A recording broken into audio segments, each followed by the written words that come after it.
Hello everyone and welcome to the EGFC Founders Invitational Playoffs. We've played out our 4 pre-elimination weeks and we're here today to bring you the Rocket League games of the season. First off, all of the schools are playing in a single elimination bracket. If a team loses, that's going to be the end of their journey to this end. And again, we'll be playing in 3 different rounds. So round 1 will be Marist College playing against Siena College, which will be our first streamed game. Whilst that is going on, Ut Arlington will be playing against Niagara University and RIT will be facing Canisius. We'll keep everybody up to date as the scores come in for those games. For you Delaware fans, due to them being first in the seeding, they'll be taking the bye first round and instantly move up to round 2. Finally, round 3 will bring us into the finals, where the two teams will play a best of 7 to determine the champion of the EGFC Rocket League Founders. I hope you're all having a fantastic morning. I, of course, am Cavan Navik Dignan, and today I'm joined by Cameron Dor Fralick. How you doing, Dor? I'm doing well. I'm ready to watch some good Rocket League. It's a nice time of the day, nice and sunny down here in Florida. I don't know about everybody else, but it's a perfect day for some playoffs. How are you? I'm doing really, really well. I'm loving seeing these playoffs. The teams are just doing a quick warm-up game, so as they get that underhand, what do you expect to see out of game number 1, Dor? We've got Marist versus Siena. I feel like this could be very, very even.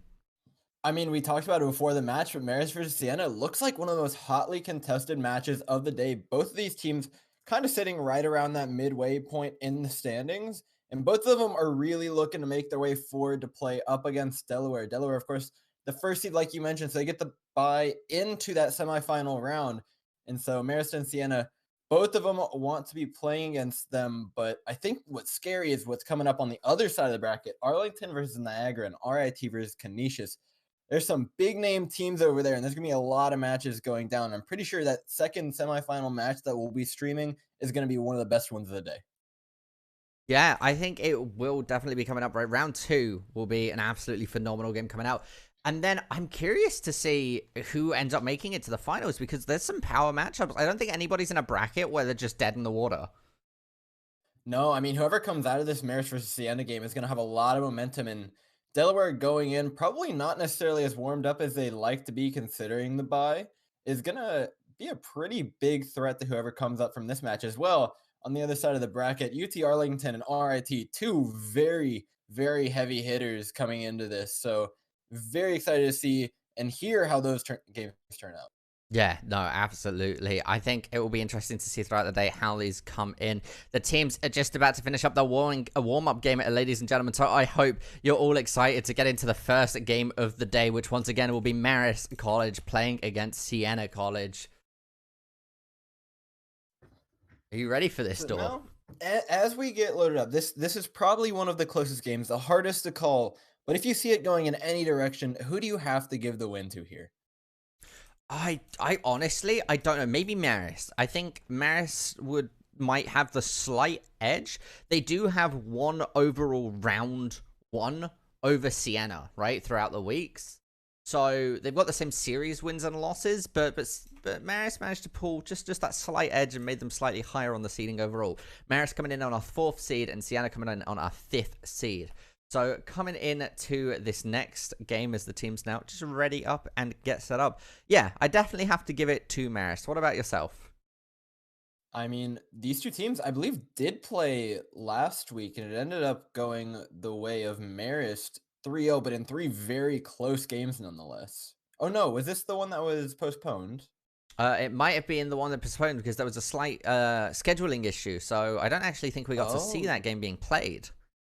Yeah, it's reported as a 3-0 score, but none of the actual game scores are loaded in. So we actually have no clue how those matches went. We do know what was 3-0 though for Marist. So coming into this, Siena have a lot of ground to make up, but if they have a chance, it's going to be now in this single elimination. They can't afford another loss.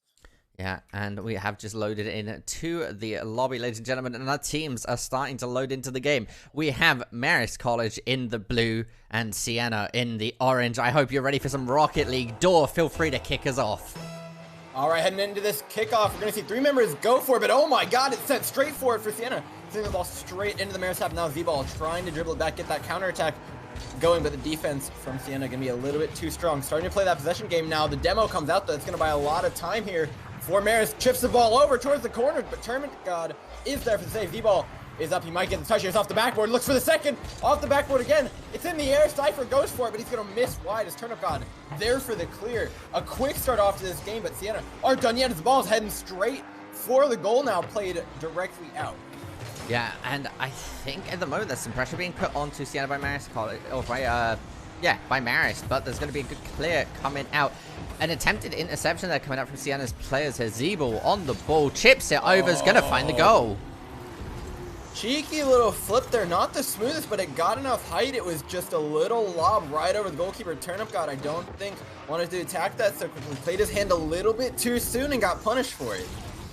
Yeah, and now that is going to be Marist taking the edge straight off of the start here. We're coming into a minute on this first game. All right, a bit of a pinch coming out. Lands in the favor of Siena College, but Cypher's going to get his hands on that ball. He's going to try and out-dribble his opponents. A very good clear coming out from Tag.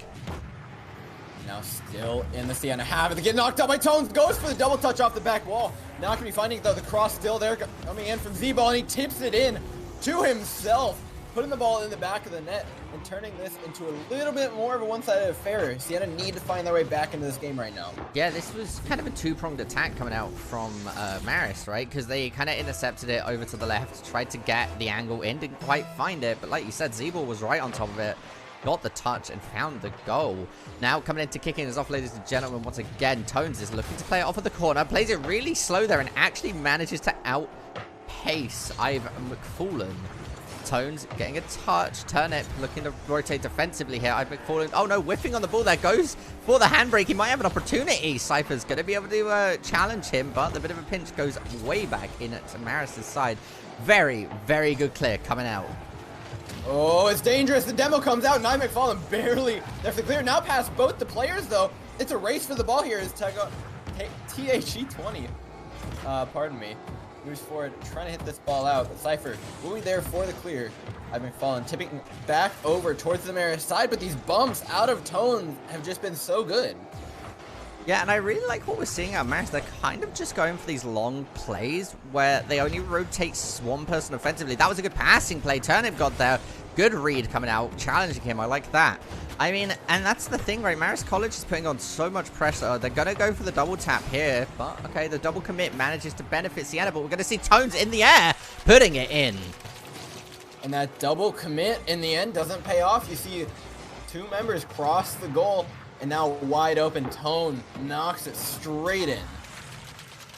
And that's going to be a third goal coming out for Marist College. I mean, we thought this would be a bit closer overall, but at the moment, Marist College are really turning up the heat.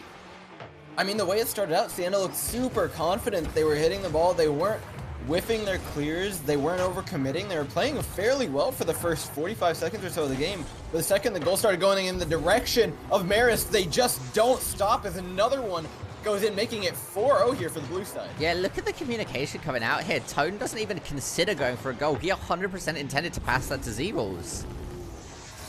Yeah, good communication and great play coming out from Marist. They seem to have their heads in the game, but right now, Siena just has to manage to get theirs back in it, because if their mental game deteriorates, they're never going to get that confidence back that they had in the beginning of the game. No, they are not. Cypher here with a touch. He's going to get contested. Gets a good chip. Tone's going to go for the goal. It goes wide. Rotations are important here. Zeeble playing it defensively, gets challenged, gets a good touch. Is that going to go in? It is. And just some ill positioning there by Tag 20, a little bit too far towards the center of the goal. Wasn't anticipating the shot. He had all the information. He just wasn't able to put himself in the right place to be able to save that. And that's going to be putting Marist College up 5 goals. That's a rough one, but there's still 2 minutes and 13 seconds left. And if there's one thing I know about Rocket League is that the game's not over until that clock hits 0 seconds. Then it might not even be over then.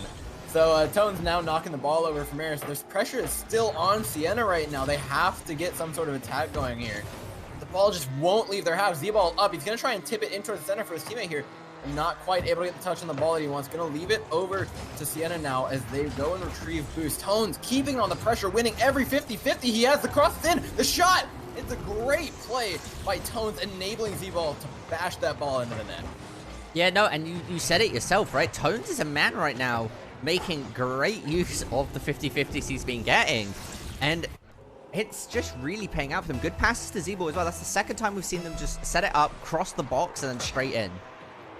I mean, and that's really how you destroy the morale of a team. When you win 50-50 after 50-50, it gets in their head. It makes them feel like they can't win any of these balls. It makes them it makes them question it before they go up for a ball. It buys you that little bit of time, and it makes you even more likely to win these. Finally, though, Siena with the ball in the Marist half. Gonna be trying to go for a counterattack, but it's immediately a 50-51. Put the ball back out towards the half for Marist, and now with 2 defenders out, Tones is gonna dribble this ball up the wall. He's gonna try and get the cross off now in towards the center.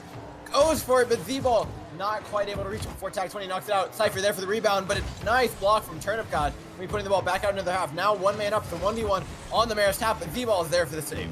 Yeah. And going back to what we were talking about with 50-50s, I think looking over I know that the hitboxes aren't like major, right? But Dominus is extremely good at out 50-50ing Octanes in a lot of situations. So that extra bit of length really seeming to pay out from overall. And it just goes to show that maybe there's a bit more to card choice and card composition setup than most people seem to think. But that's going to be goal number 7 for Marist. I mean, it's playing totally into the way that Tones wants to be playing this game right now. He's playing aggressive. He's playing for those 50-50s. He's not too concerned with a lot of the air dribbles, with a lot of the fancy stuff. He's just winning his team the ball, getting them possession time, and keeping the ball in the Siena half. Yeah. And now coming out once again, there is pressure being put on to Siena. Already 7 goals down, 30 seconds left. I think it's safe to say it's probably a wrap, but we are seeing Siena here with a bit of a breakout. Z-Balls is going to try and clear it away with his teammates. The double commit. Ivan McFarlane tries to get it past Cypher with a good trap. Gets it to Tones, cleared by Tag. What a fantastic save. But Z-Balls right on top of it, getting that 50-50 again. Steals it away. Now Siena on one more attack. They'd love to get a goal in here before the game ends. With 15 seconds, it's looking rough for them. Not likely. Ball back in their half. They're going to clear it back in towards Marist. The ball tipped over. Cypher wants one more, but he's going to swing and a miss. Z-Ball taps it in towards center with 1 second left on the clock. Tag tries to dribble it out. He's being put down onto the ground. Oh, and that, ladies and gentlemen, is going to be game number 1 going towards Marist College with a massive 7-goal lead. Not quite Brazil, but definitely not a good feeling. I mean, honestly, could be worse than a Brazil here. 7-0. You got to argue feels worse than 7-1. I mean, that is true. That game could have meant a lot for their morale. Yeah, overall, the mental ability at the moment for Siena must be in a negative space, right? Going down 7 goals, you've got to kind of try and rally your team, especially the job of the team captain. I believe is Ivan McFarlane currently substituting for their usual team captain. And that might be another factor, right? Siena has a sub today. Real Madru's not playing for them. Oh, I didn't actually know that. Yeah, that has to be playing not in their favor for sure. So that's another situation that could completely change what they were used to, right? Unfortunate time to be having a sub. Oh my goodness, the pressure coming out from Marist at the moment. Once again, just opening up with it. Good off the back here. Turnip God looking to challenge Tones. Tones, okay. Kind of slows it down. Cypher's going to get that air. Now, once again, playing it into the side of Siena College. The 50-50 goes in to the side of Marist College's favor, and they're going to be able to put it in. Tone in the air once again. And what started it there was the ball in Marist's half. They had the 1v1 dribble, but he didn't have the confidence to go up and try for the 50-50 in the air, and that's where all those previous 50-50s come into play. It gets in your head, you give the ball away like that, and it sets up Marist for an easy tap-in. Yeah, now once again, good. Okay, good clear coming out from Tone, setting himself up, looking for one of his teammates. Turnip God with the interception. Really good challenge here. Going to be playing it into that corner. Tones touches it again. Can they get it off him before the man manages to set it off? He plays it really slow. Turnip God with a very good read. Now to Cypher.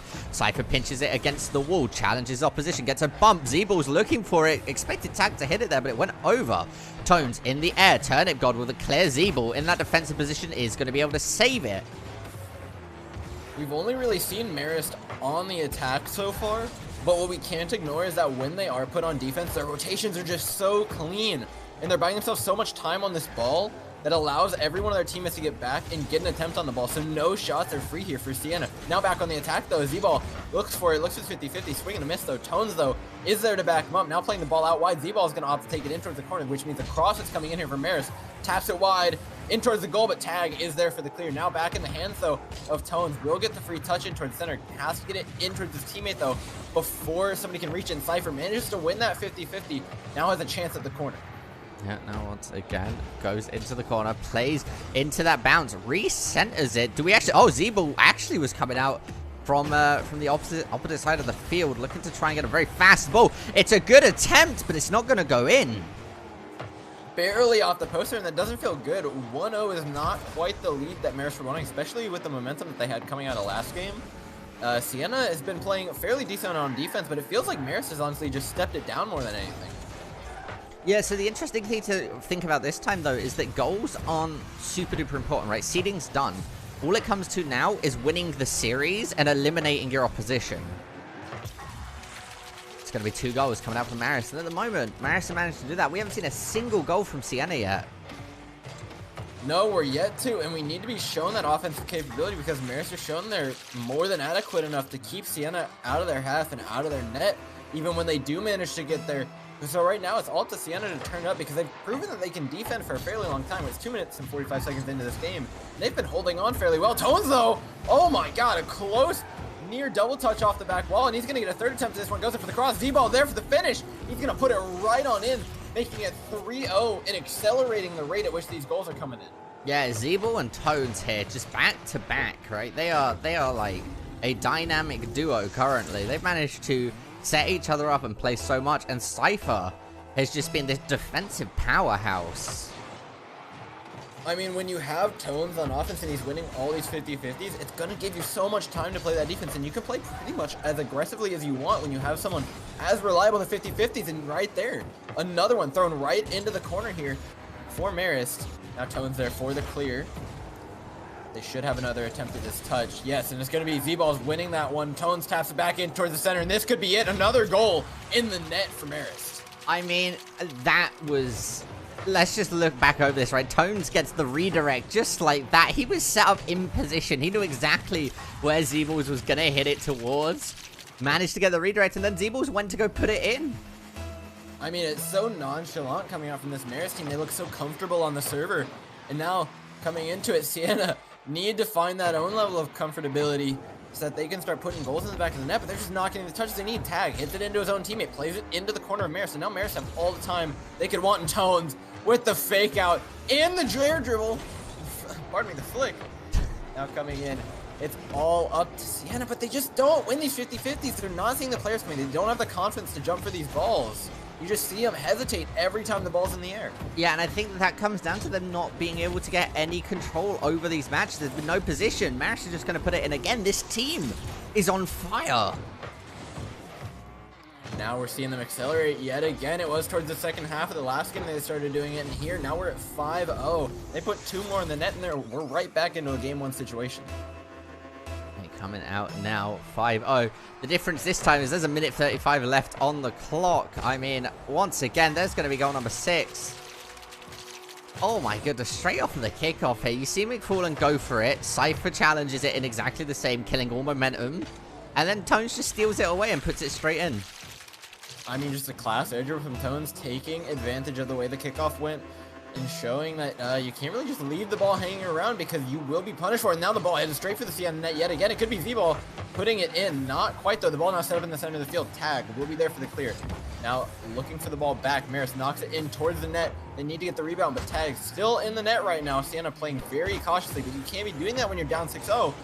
Ball now finally in the Marist half. Siena have to take advantage of it. 2 men overcommitting, throwing it into the corner. Now it should be the clear from Z-Ball. Nope, it's going to be Tones instead, knocking it back into the corner. Turnip knocks it up. This might be the best thing we've seen out from Siena yet, but he gets knocked out by Cypher. And now Tones with ball control. Z-Balls looks for the tip over. It's headed towards the net. It's going to go in. Yeah, I mean, look at that, right? They just managed to clear it. They played so... And changing my train of thought, the other big thing that I've noticed in this game, it kind of relates to before, is the pace is completely in Marist, right? On the defensive, they play slow, they play methodical, they play very cautiously, and then as soon as they get a big clear, it's breakneck speed, like out of nowhere. There's no chance for Siena to adjust because they're kind of used to them playing a bit more slow, and then out of nowhere, they're just shooting goals in, clearing it, and finally, suddenly they are 7-0. I mean, and conversely, on the other hand, we see Siena just failing at their defensive rotations time and time again, not having a man back, overcommitting to the attack. Yes, they need the goals, but you should be able to find those without having to put 3 men into the Marist half. And now the ball dead center, it's going to go in. An 8th on the board now for Marist, and with 20 seconds left, it looks all but hopeless now for Siena. Yeah, 8-0 is a situation where it's... You've not got much time, right, to try and catch up with that goal-wise. On 20 seconds with 8 goals, that's what, 2.5 seconds apiece? Yeah, and with now 10 seconds on the clock, Siena are looking at next game. And so next game is, of course, the one that could make it or break for them, could get them right out of this bracket, right out of this tournament. What do they need to change here? What's the #1 thing for Siena that you need to see a difference in? I think Siena just needs to be a bit more confident, right? They need to be challenging the 50-50s a bit more. They can't be letting Tones win every single one, because every time he's managed to win a 50-50 in the corner, it's gone straight to Z-Ball and straight into the net. You heard it from the man. Kevin says they need confidence. Will they be able to find it, though? Heading into game 3, it should be quick here, as the next match should be loaded up very soon. Tournament hopes on the line, though. Siena not looking at as close of a game as we thought it might be. These teams were neck and neck in the bracket, but it doesn't feel like it here on the server. No, and I think that's interesting, right? Because that's either Marist College have kind of been waiting for this opportunity to, you know, kind of taking it easy throughout the pre-eliminations, not really caring about where they ended up seeding, and now kind of bringing the heat, or the substitution coming out from Siena is really, really affecting their overall performance. And now it's time to see if Siena can bring it back into this one. The kickoff heading straight for the Marist half. Z-Ball not managing to get the touchdown. It's the first shot we've seen all day, and it's going to go in for Siena, knocking the ball into the net, getting their first of the day and their first lead on top of that. Yeah, and this is it, right? There's Siena playing with confidence. They won the kickoff. They committed to it, and they played at their pace. They didn't let Marist control the entire game. This might be the boost of confidence that we were talking about, as they're going to win the 50-50 again. Z-Ball is going to be able to clear it this time around, but we almost saw a second goal coming out from Siena from kickoff. Now trying to set up Z-Ball, trying to take away all that momentum. Tones goes up for the 50-50. We see Tag for the first time, it feels like forever, going for the 50-50 in the air against Tones, and it wins them the ball into the half. Now back on the defense, so Siena still needs to remember how to hold on to this one. Ball knocked back, Turnip God up for the pressure. We're seeing that confidence come out. It's a completely different Siena side right now, although Marist is still a huge threat on their attack. Siena managed to get the ball out of their half. Tones knocks the ball up, though. This is going to be the true test as Cypher goes up for the 50-50. Both players miss, but the goal now opens and Z-Ball knocks it in, but Tag is back for the rotation, is back in time, and should now get an attempt at this ball. The ball knocked to center, though. Tag tries to play it to his teammate. Not quite there, but a great attempt. Throwing the ball back into his corner. It should be ball control here for Siena. Knocking the ball out of their half. Should be cleared towards the center. Moving forward now. Putting on the pressure. A nice demo from Z-Ball, though, is going to buy Marist a bit more time. Tag, these defense rotations look so much better out of Siena right now, and it just shows the difference that confidence can make. Now Tag has an attempt at the cross, but there's nobody center now for Siena. Not quite playing the attack correctly, and an open goal now. Z-Ball swing and a miss, knocking it almost into their own goal, though. McFallen is there to knock it off the post. Quick play from Siena, and they look like a completely different team, and it might be all for none, but it's a swing and a miss for Cypher, knocking the ball wide. Tag back on the attack, and this game is unrelenting for either of these teams. Yeah, at the moment, this is a completely different Siena team. I said it just before this match started. We needed to be seeing some confidence coming out of them. And Tag has challenged every single 50-50 he's seen and managed to win out on it. And he's playing defensively. We're not seeing the double, triple commit. We're seeing a double commit there, but Tag realized, immediately rotated back, because off of the backboard, it's going to go too wide. Turnigol's going to be in position to rotate. Tones is going to get it. Is he going to be able to get it to Z-Ball? Is it going to happen time and time again? It's not, because Tag's on the ball. This is what I'm talking about, Dawn. Now we're going to see a big clear come. Now they challenge Z-Ball and get it past him. In the confidence, as much as it's doing for Siena, you can tell it's throwing Marist off. They're missing goals wide. They're missing redirects that they wouldn't have missed, but it's a nice dribble from Tones. Looks Tag! up. What a great save on a Tag! Getting back just in time. Now, again on the attack, Siena have an opportunity to win this ball back, and it should be McFallen going up for it. But the ball headed in towards center, but a swing and a miss from Marist. And they're thrown so far off this game by all this pressure from Siena. The ball looking to be centered in an awkward position now. Cypher having to get this ball out of his half. looking for the clear, but they're just jumbled up in the corner, and Marist look like they don't know what to do. They're lost in this game right now. Tag up, keeping the pressure on. Tones finally getting the clear that they need. Knocking back towards center. Z-Ball hits it over the defender, and a great touch out is going to even the game up for Marist. Yeah, Tag almost had the defensive rotation there. If you watch on the replay, you might just see him just slightly out of camera as he was looking for the touch. There he is. He can't get it. But this is the kind of plays we need to be seeing from Siena, right? They managed to come from Marist going like by 1 minute 30 seconds, having 5 goals ahead of them. It's 1-1 currently, and we've got 2 minutes left. This is looking good for Turnip God. Tones gets a good touch, gonna rebound off of the corner. They get a bit of a pinch. McFallen prepared, slows it down, right? Kind of playing at their pace. Z-Ball's gonna challenge, get it past one. Tag is in the air. Tag manages to clear it over. Cypher's gonna grab the boost as well, stealing away their boost. Gets it past one, just needs to get the bump on Tones. McFallen looked for it. Cypher's gonna get a good clear, go to Z-Ball. Z-Ball's gonna try and put it in.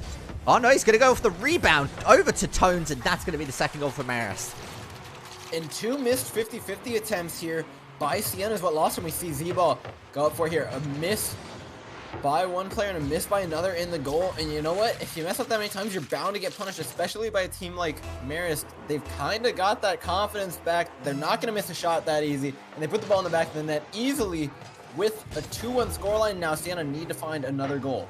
And I've just got an update, ladies and gentlemen. UTA have beat Niagara in their best of 5. So UTA will be moving on to round 2 with, and also RIT beat Canisius. So our second stream game of the day, ladies and gentlemen, will be Ut Arlington playing against RIT. And it seems like we did get the most hotly contested game now as 2-1. Even though the score is 2-0 in the series, it's not over yet with 1 minute 6 seconds on the clock. Siena could find their way back into it. The ball's knocked deep into Marist half now. Tones is going to get an opportunity to clear, but he needs to get a second touch on this one. It's going to cost him a lot of boost to do it. Z-Ball, though, there to receive. Now the ball headed towards the center of Siena's goal. It's up. Tones in for the touch, but a great save by McFallen is going to knock it back out. The demo, though, buying Marist a lot of time with 46 seconds on the clock. Siena need to find the back of the net soon before this game ends. Knocked into the Marist half, though. Turnip God finds a demo, buys his team time, and time is what they have so little of. Siena needs to start getting these touches and knocking the ball into the Marist half. The pressure's on. Z-Ball's up for the touch, and a great shot there by Z-Ball puts the game into a 3-1 scoreline, and all of a sudden, Siena 1 goal further away from those tournament hopes. Yeah, 30 seconds left onto the clock. Siena needs to try and find 2 goals, 15 seconds to go. We've seen them get a kickoff goal. We almost saw them get 2 this game. So if they can work that magic a little bit longer, they might be able to catch up. And Magic's what they're going to need. 23 seconds left on the clock. They need 2 goals. And we've barely seen them get 1. Tag barely managed to get the goal on top of it. The save, pardon me. Z-Ball knocks it up, but just chips it over. Nobody has any boost here for Siena. And the ball easily going in for the blue side. Yeah, I think that may be hook, line, and sinker for Siena College at the moment, as Marist managed to pull 3 goals ahead. Everything's done but the singing here for the fat lady as a 4-1 scoreline leads Siena into thinking this one might just be over.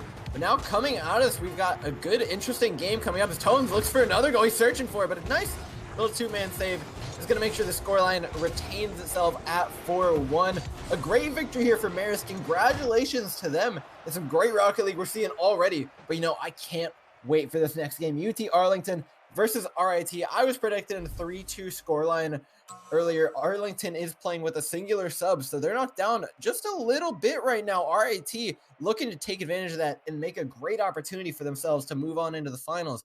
But that's going to have to come out for you guys after just a little break. Yeah, we'll be back with you momentarily, ladies and gentlemen. But thank you to Siena and Marist for participating and playing. Siena, it's been lovely, and we will be moving on to round number 2. We'll see you momentarily.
Ladies and gentlemen, I hope you're all as excited as we are. We have UT Arlington playing against RIT in round number 2. Dor, do you want to go over the last set of games, their overall scores, and what we saw from them in round 1? Yeah, we saw some big stuff coming out from UT Arlington and RIT in the previous round. UT Arlington beating Niagara 7-1, then proceeding to beat them 13-2, and then making the next one 13-1, increasing that scoreline every time. But on the opposite end of the board, RIT ended up beating Canisius 12-0 in their first game, then 6-1 in the second, then 4-1 in the third. So they were on a little bit of a decline here.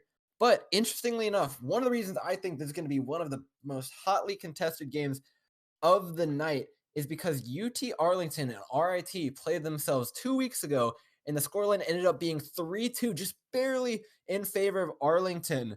And now coming into the ending tournament here, UT Arlington and RIT have played a lot of games, and they've had a lot of opportunities to improve since then. And so RIT is going to come out swinging in this game. Yeah, absolutely. And I think it's also very important to mention that UT Arlington have a bit of a bone to pick with RIT, because RIT taking 2 rounds off them caused Delaware to steal their first seat away from them in round differential. Yeah, and to think it was only a 1-game differential here between the first and the second seed means a lot for this tournament. And the fact that RIT can still contest these top 2 teams might just be even scarier. Yeah, and now I really don't know. I think I would have liked to say that UT Arlington would win the series overall again, but with a substitution, it's definitely an interesting situation, right? Because we don't know how well the team's going to play. Of course, they're a fantastic team, and I imagine their sub is to exactly the same caliber as most of UT Arlington, because I've said it once, I'll say it again. They are a absolutely ridiculous team. Yeah, you mentioned they were a top 100 threes team, I believe, in the server, right? I believe that is true. I'd need to get that double checked, but I remember somebody from UTA mentioning it. Yeah, these players, though, are absolutely nothing. You've spoken so highly of them over the past 2 weeks, and I have yet to see them play, which I think is going to be a nice little treat for me. Yeah, no, and RIT as well. RIT is a also phenomenal team, also a phenomenal Smash team. So we'll be seeing them play tomorrow. And I think that really just goes to show how well RIT's esports program is overall.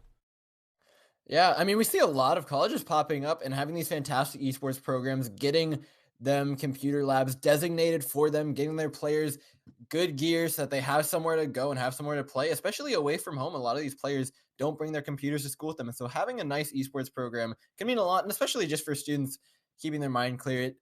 It shows that these colleges, they care and they're here to support their esports players, and it pays off in these cases like RIT, like UT Arlington. Yeah, and speaking of which, Niagara University just got a new esports lounge, I believe, on Thursday. So that just goes to show, unfortunately, we didn't get to see their game against UT Arlington, but I'm sure that esports lounge will go to fantastic use and definitely have them come swinging during the next season. Oh, yeah. I mean, it motivates the players a lot. It gives them something to play for. It feels like they're not just online playing with a couple people. It feels like you're really part of the school team, and it makes them want to practice. It makes them want to improve a lot. I've seen it firsthand at Florida State. The esports community has grown so much, and it just brings everybody together. Being able to see each other face to face and play side by side makes you want to play with your teammates and practice with them a lot. Yeah, no, and the environment, right, is just helps you mentally, like you said, thrive. So it's good. There's definitely a sense of camaraderie when you're all sitting in the same esports lounge and communicating kind of face to face instead of just doing it online. Now we're still waiting for these players to get loaded up into the game, but like we mentioned, this is going to be a close match. They played 3-2 in the last one, and now with a sub in, UT Arlington maybe not quite at full strength, just because I suppose player compatibility more than anything. The player's probably up to the same caliber, up to the same standard. But when you don't play with a team, when you don't have that communication structure, that can make a big difference.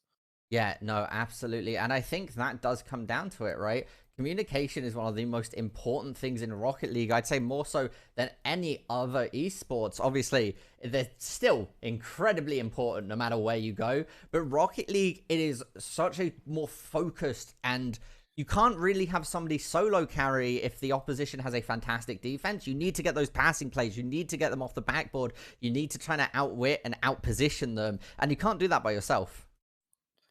All right, Kevin. All this said, where do you see this game going? I honestly would not be surprised if we're going to go all the way to game 5 door. But we could also see a 3-1. It really depends on how... UTA and RAT, I suppose, both of these teams are playing today. It's still early in the morning, you know. I don't know the sleep schedule of some of these players, so maybe some people are still waking up. But Arlington are bringing the heat. The 4-second goal, that might be the fastest goal we see. That was incredible. Great redirect by Sam, putting it in towards the near post. Arlington coming out swinging, but you know what? I don't think a goal like that speaks to the series quite yet. RAT still in to swing back on the orange side now, winning another kickoff though. Arlington moving up. Sunblaze gonna have his attempt at a shot. No, ball ticked back into the half of RAT. 2 shots in, and a goal here from Adverse. UT Arlington upping the pressure even more. They're not done yet. These guys are coming out at absolute light speed. Yeah, I mean, just look at that coming out, right? Like, this is what I was saying. I know you hadn't seen Arlington play, and you were kind of thinking, you know, you talk very highly of them, but are they going to bring the heat? And, I mean, I think just this goes to show you, RAT at the moment are managing to slightly break it away. Bindo has an opportunity. Nav is right on top of it. I mean, Nava being their sub here, Samba and Adverse being usual players coming out from RAT, or sorry, from UTA. And UTA is... actually being put on the defense by RAT. Like you said, last time these two teams played, they went to game number 5. Yeah, I mean, we saw it last series. The ball is very much stuck in the half of Siena. And this time, we're kind of seeing a pretty mixed bag. It's working itself out to be close already. It is 2 goals up for Arlington, but it's not over yet as the ball is knocked back into the half, and it's going to be a 3rd on the board here for the Texas team. Yeah, coming up 3 goals. We're not even a minute into the overall series. We've only gone down, what, 49 seconds? Yeah, and it feels like this one is fairly close. The ball is in the Texas half fairly often, but it's just not able to be finished off by RAT. They're not creating these chances for themselves with the passing plays. It's just kind of being fumbled around near the goal of Arlington. As Bindo puts one up for a cross, but nobody's there to finish. Yeah, I mean, here we go once again. Oh, this is a good opportunity as RIT manages to strike back. Bindo managing to snipe it through UTA completely. Look at this, right? You see Bindo gets a pass from Sunblaze. Adverse tries to stop it, doesn't. Samba's too fast. And a great shot by Bindo. Putting a shot in on 2 goalkeepers is no small feat. They're reading the field perfectly. And now looking to put a second up on the board. Back on the attack. Siena knocking the ball in towards the Texas half. Bindo finds the demolition. Now down 1 member. They need to wait for the respawn, but they will have the ball control. Ball back up. Bindo looks at the redirect. Little bit too much though as he goes too high. Now stuck in the corner. Samba will get the counterattack. Back in. UTA tries for the shot, but the flick is missed. Nava knocks the ball up for his teammate. Bindo should be there for the touch. Yeah, forces the ball wide. Now Sunblaze will have the clear. And again, on the attack, nice wave dash from Sunblaze. Gets him that 50-50. Nice little bit of mechanics put out from him, and it's going to buy his team the time that they need. But now the ball up in the center. Samba looks for the shot. Nearly knocked behind both the players here for RIT. And Nava wins the 50-50 mid-air. Sunblaze luckily enough to be sitting mid of the goal there for the save. The ball in no man's land. Samba goes for the shot. Caso knocks it back out. Still on the attack though. This UTA team is unrelenting, moving forward, and every time they look to knock the ball out, this Texas team is just there on top of it. Yeah, and I mean, that just goes so RIT might have a breakout opportunity. Sunblaze tries to get an Adverse right on top of him, though. Manages to challenge it away. Once again, RIT are on the attack. UTA trying to get a pass to Samba. They're challenged by Sunblaze. Sunblaze on top of it. I mean, it's one of those things where RIT, specifically Sunblaze is so good at staying on the ball, challenging players, gets a good challenge there. Like, just as I was saying it from Nava, they're managing to not make it so that UTA score another goal. Good touch coming out, but again, the double commit coming out from RIT is going to be able to save them. But this ball's going to be flying. Caster's looking for the redirect, gets the bounce, and is going to find goal number 2. There is only a 1 goal differential. I need to know if this was an intentional fake. He goes up, Flies for it. Oh my god, he got him with it. Puts it in towards the near corner. Feinting the boost. Thinks he's going to tap it in sooner than he is. Flies past the ball, and it's an easy goal. And what an amazing little bit of in-air mind game coming out there from RIT. Yeah, and now there is, like I said, 2 minutes left on the clock. All right, they managed to kind of get out of that danger zone of being tied up by RIT. Arlington here. Again, these matches, for a second, it was looking so one-sided, but RIT bringing in the heat, really starting to show UTA that they need to step it up. Yeah, Arlington coming in now 4-2, brings back their lead to a 2-point game, but Sunblaze is still on the attack, and this is still a very close game with 2 minutes left. This is all but over right now. Nava knocks the ball up here for UTA. Adverse going to be a little bit wide, plays ball straight into the hands of Casso. Nava with a nice little 50-50. They're going to put the ball in the corner, buy his team some time, and going a player up from the demolition is going to give them an advantage. Casso actually getting the perfect respawn in the corner, sets him up for that nice cross. Casa not there for the finish, though, not able to put it into the corner. Sunblaze keeping up the pressure, though, means UT Arlington aren't out of the woods yet. Casso putting himself in the right place at the right time. Bino has the shot, but a great save by Adverse. Some good reactions from him. He's going to knock the ball up and over the goal. Samba misses the flick, though, that he's looking for off the wall. Instead, getting clear across the field. Will go in the hands of Nava, knocking the ball up towards the corner. It's centered now for UTA. Will they find the finish? Not quite. His ball's put wide. Nice 50-50 by Adverse, though. Puts RIT back in the driver's seat. Bino there for the touch. Not going to find it. Yeah, no, that is looking close. RIT here have that corner pressure. Samba looking to break it out for the rest of his team. Casso gets the bounce. Adverse is going to play it patiently. Gets one tap, goes for the dribble, gets the flick, goes straight over, looks to pass it to Samba. Sunblaze in defense. Goes back to Nava. Nava's going to hit it off of the crossbar. Bindo now deading it away, plays for the double touch, manages to find it back in the corner where this all started. 45 seconds left onto the clock, ladies and gentlemen. This is getting close. RIT are going to find the goal. Yeah, it's getting close, and they're going to make it closer. 4-3 now. 45 seconds left in the game for RIT to make their way back into it. They've looked fantastic in this last minute on the defense, not letting goals in that don't need to. In fact, not letting goals in that UTA should have rightfully been putting in. The goalkeeping and the defense has been great from this orange side, and it looks to continue as they win the kickoff now. Bindo will have an opportunity here. Gets won over by Nava, though. Trying to play slow, trying to take time off that clock. 50-51, but not in a decisive manner now. Sunblaze looking to get the counterattack in. Finds the flick. Pass player. Finds the second one. The ball's knocked up. This is the best opportunity that they're going to get here. Ball knocked down. Is the player there for the finish? Bindo whiffs it wide now. Casso has to go for the 50-50 now with 21 seconds on the clock. Sunblaze finds his win that he needs, but they just aren't able to get anything in towards center here. Adverse now on the attack. Casso finds the save, and this is going to be the final chance here for RIT to win this match. Casso knocks it towards center. Bino evens it up with 4 seconds left on the clock. I can't believe that. 4 seconds left. We get the 4-4 tie-up. It's all coming up fours. Casso with the fantastic pass to Bindo. Bindo puts it straight in. I mean, this is only game number 1, Door. We still have at least another 2 games of this series, and both of these teams are just getting ready. So 3 seconds coming down, unless we see something phenomenal come out for RIT right now. We are going to go into overtimes. Kickers off, Door. All right, it's golden goal time. First person to score is going to win this game now. Moving forward, RIT continuing that momentum. Samba, though, going to end that one real quick with the demolition. Sunblaze, though, not done with these 50-50s yet. Nice touch towards the corner is going to win RIT. Just a little bit of time, which is what they need right now.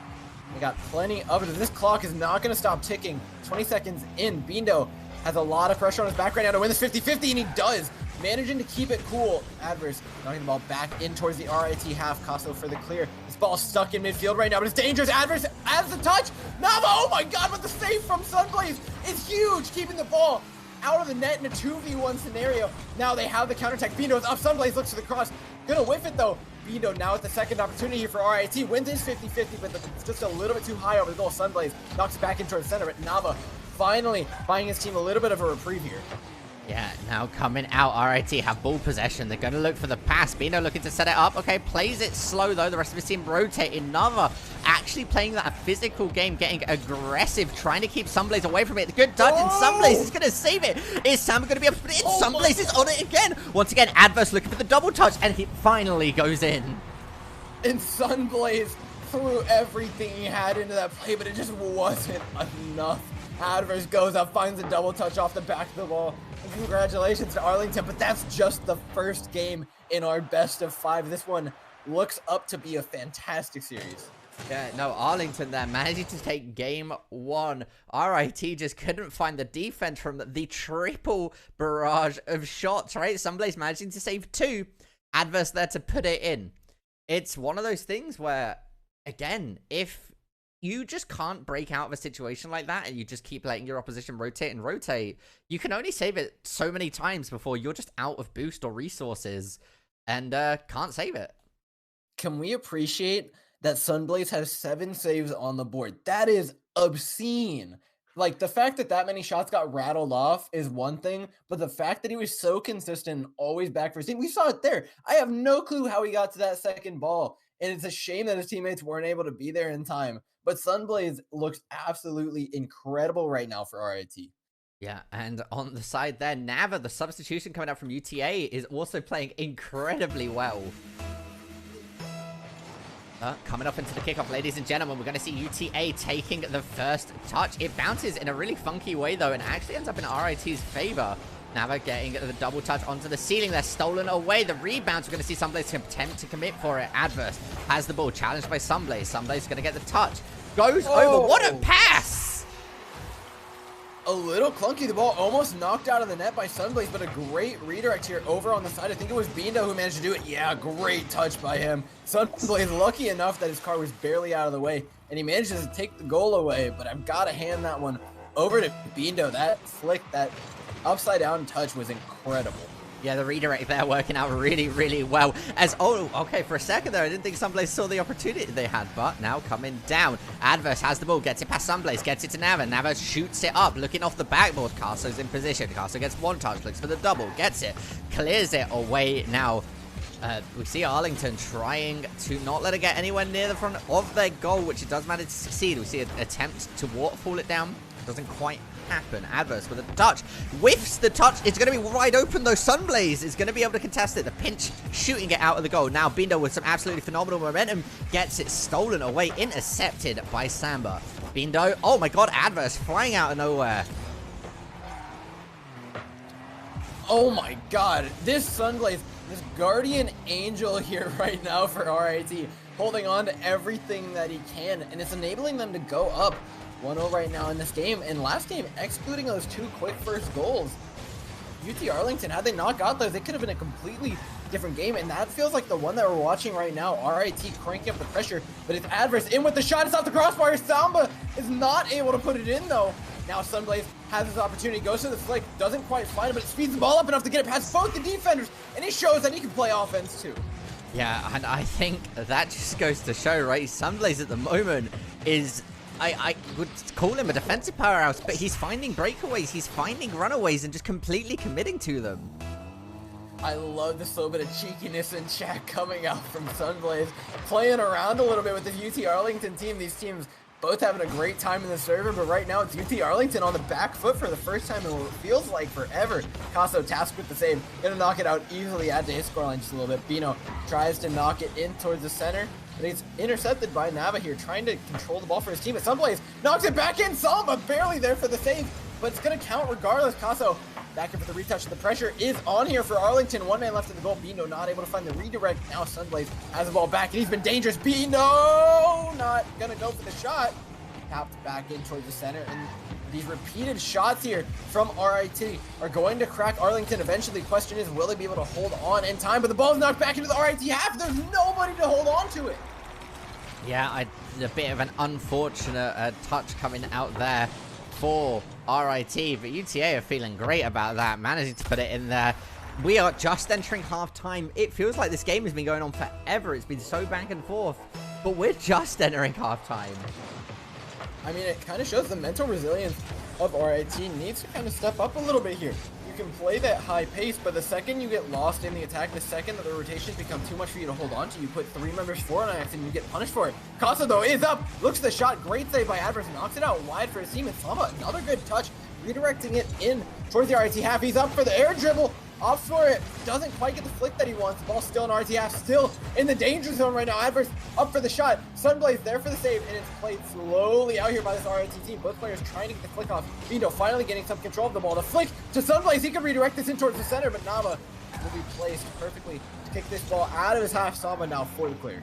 Yeah, Arlington are going to be trying everything they can at the moment to get that second goal and tie it up and take us into overtime, or even just manage to take the lead. That was a good opportunity there, but Sunblaze with the touch, with the redirect, manages to save it once again.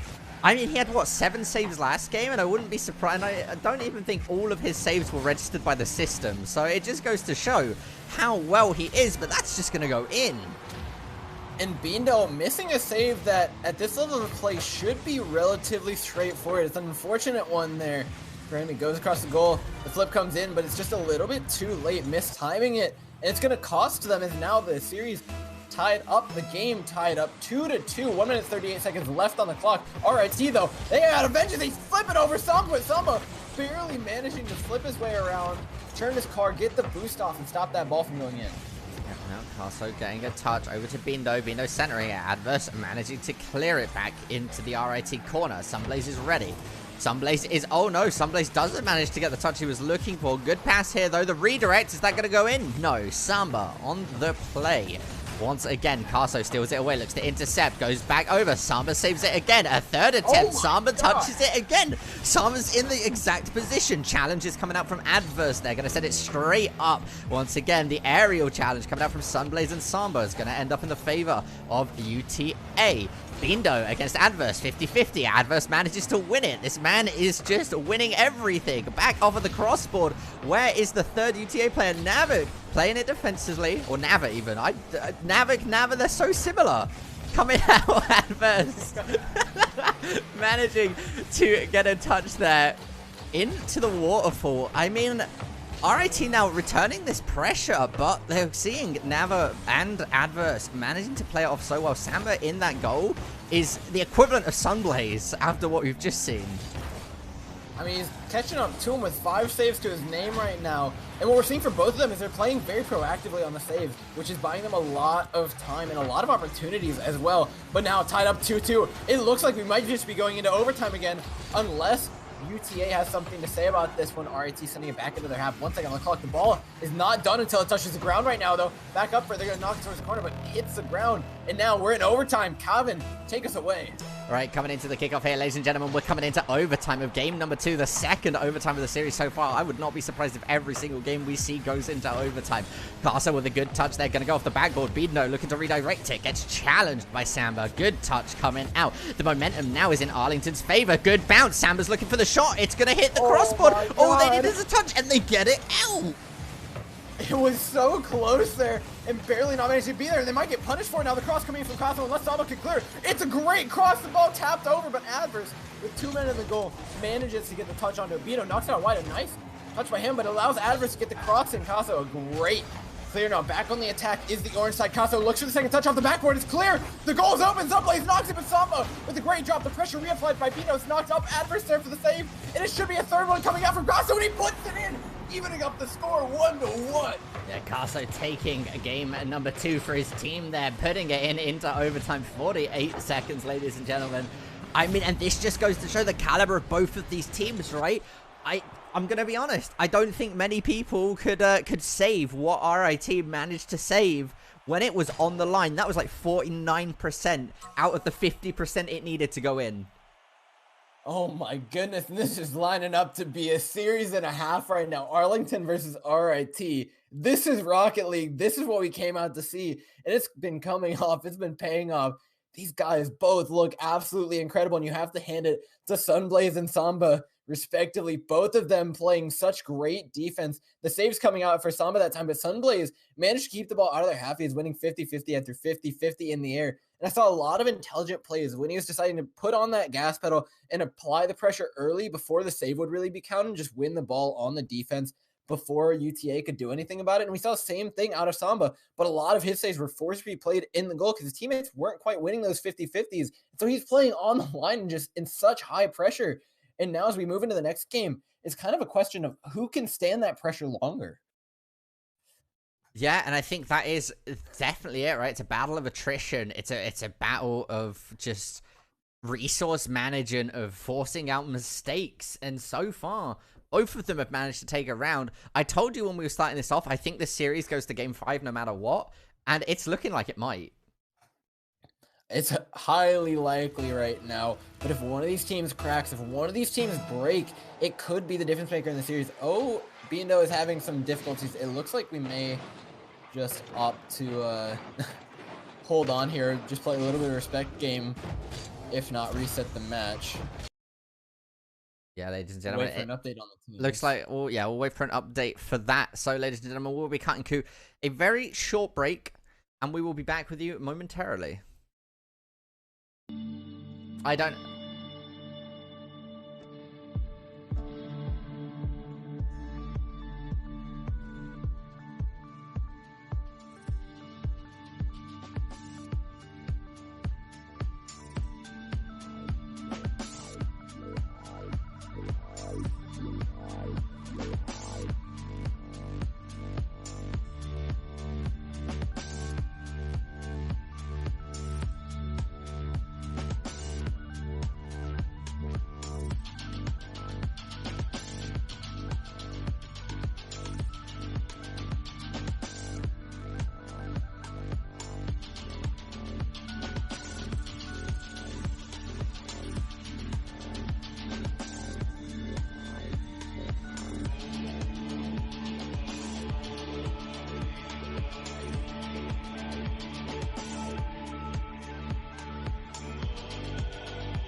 Ladies and gentlemen, we're back from that very quick technical issue. I hope you're all excited because we're jumping into the game right now. Kick us off, Door.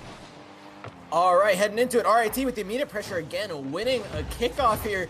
Bindo back in the server, back alive. Whatever issues are gone now. And now he sets his teammate up. Sunblaze now managing to win that 50-50. Knocks the ball back out wide. It's Samba now with the ball, with the attack. He's going to get the 1v1. Picasso gets better of him. Sunblaze still in the back of the net, but he knocks his teammate away, which could be bad news bears here for RIT as they look for the attack. Nava almost gets double to Picasso's in a bad place right now. Stuck in the middle of the goal. Manages to tap the ball out after a swing and a miss. Goes off the crossbar here for UTA. Now, RIT trying to knock this ball in towards the center. They managed to get it, but a great touch by Nava. It's going to be Bindo. It's an awkward angle, and Casso swings again, but blocked here by Samba. Still in that net. Still not done yet with this defensive side. Knocks the ball towards Samba, though. Shot for UTA is going to be a miss. And now coming out, we see UTA getting the pressure put on by them just a little bit here from RIT. Looking for the breakaway. This is an opportunity. Bindo looking to sneak under. Goes for the demo. Fortunately for Arlington, they managed to have Samba with a big clear. Right, we see Anvers in the air, gets a good touch. It's going to go wide, but it's going to land straight in the hands of Samba. Samba gets it past one, gets challenged, and actually has it stolen away. Really, really good touches coming out back up to Samba. Samba's going to get it to Nava. Nava's going to try and take a shot on to go. It's going to hit the clip, going to hit the crossbar, goes straight back to Samba, and Samba puts it in. Fantastic team play there between Samba and Nava there. Knocking the ball 2-1. Another ball going off the crossbar is unfortunate, but Samba there for the finish. Great communication there, especially considering they're working with the sub right now. Now, once again, bit of a pinch coming out off of the kickoff to Nava. Nava's going to look for a shot opportunity. Casso clears it away. Adverse playing in that position, gets a good read on the overall position of where the ball was going to go. Good sense of the game. Samba putting in goal number 2. And a couple missed 50-50s there means this ball's in a really dangerous place. Sunblaze wasn't in the position that he needed to be in order to win his ball. It allowed the cross in after Casa was already out of the net, and it inevitably ended up with a goal for UT Arlington with basically a 2v1 against the goalkeeper. Okay, looks to get down to Bindo. Good pass there.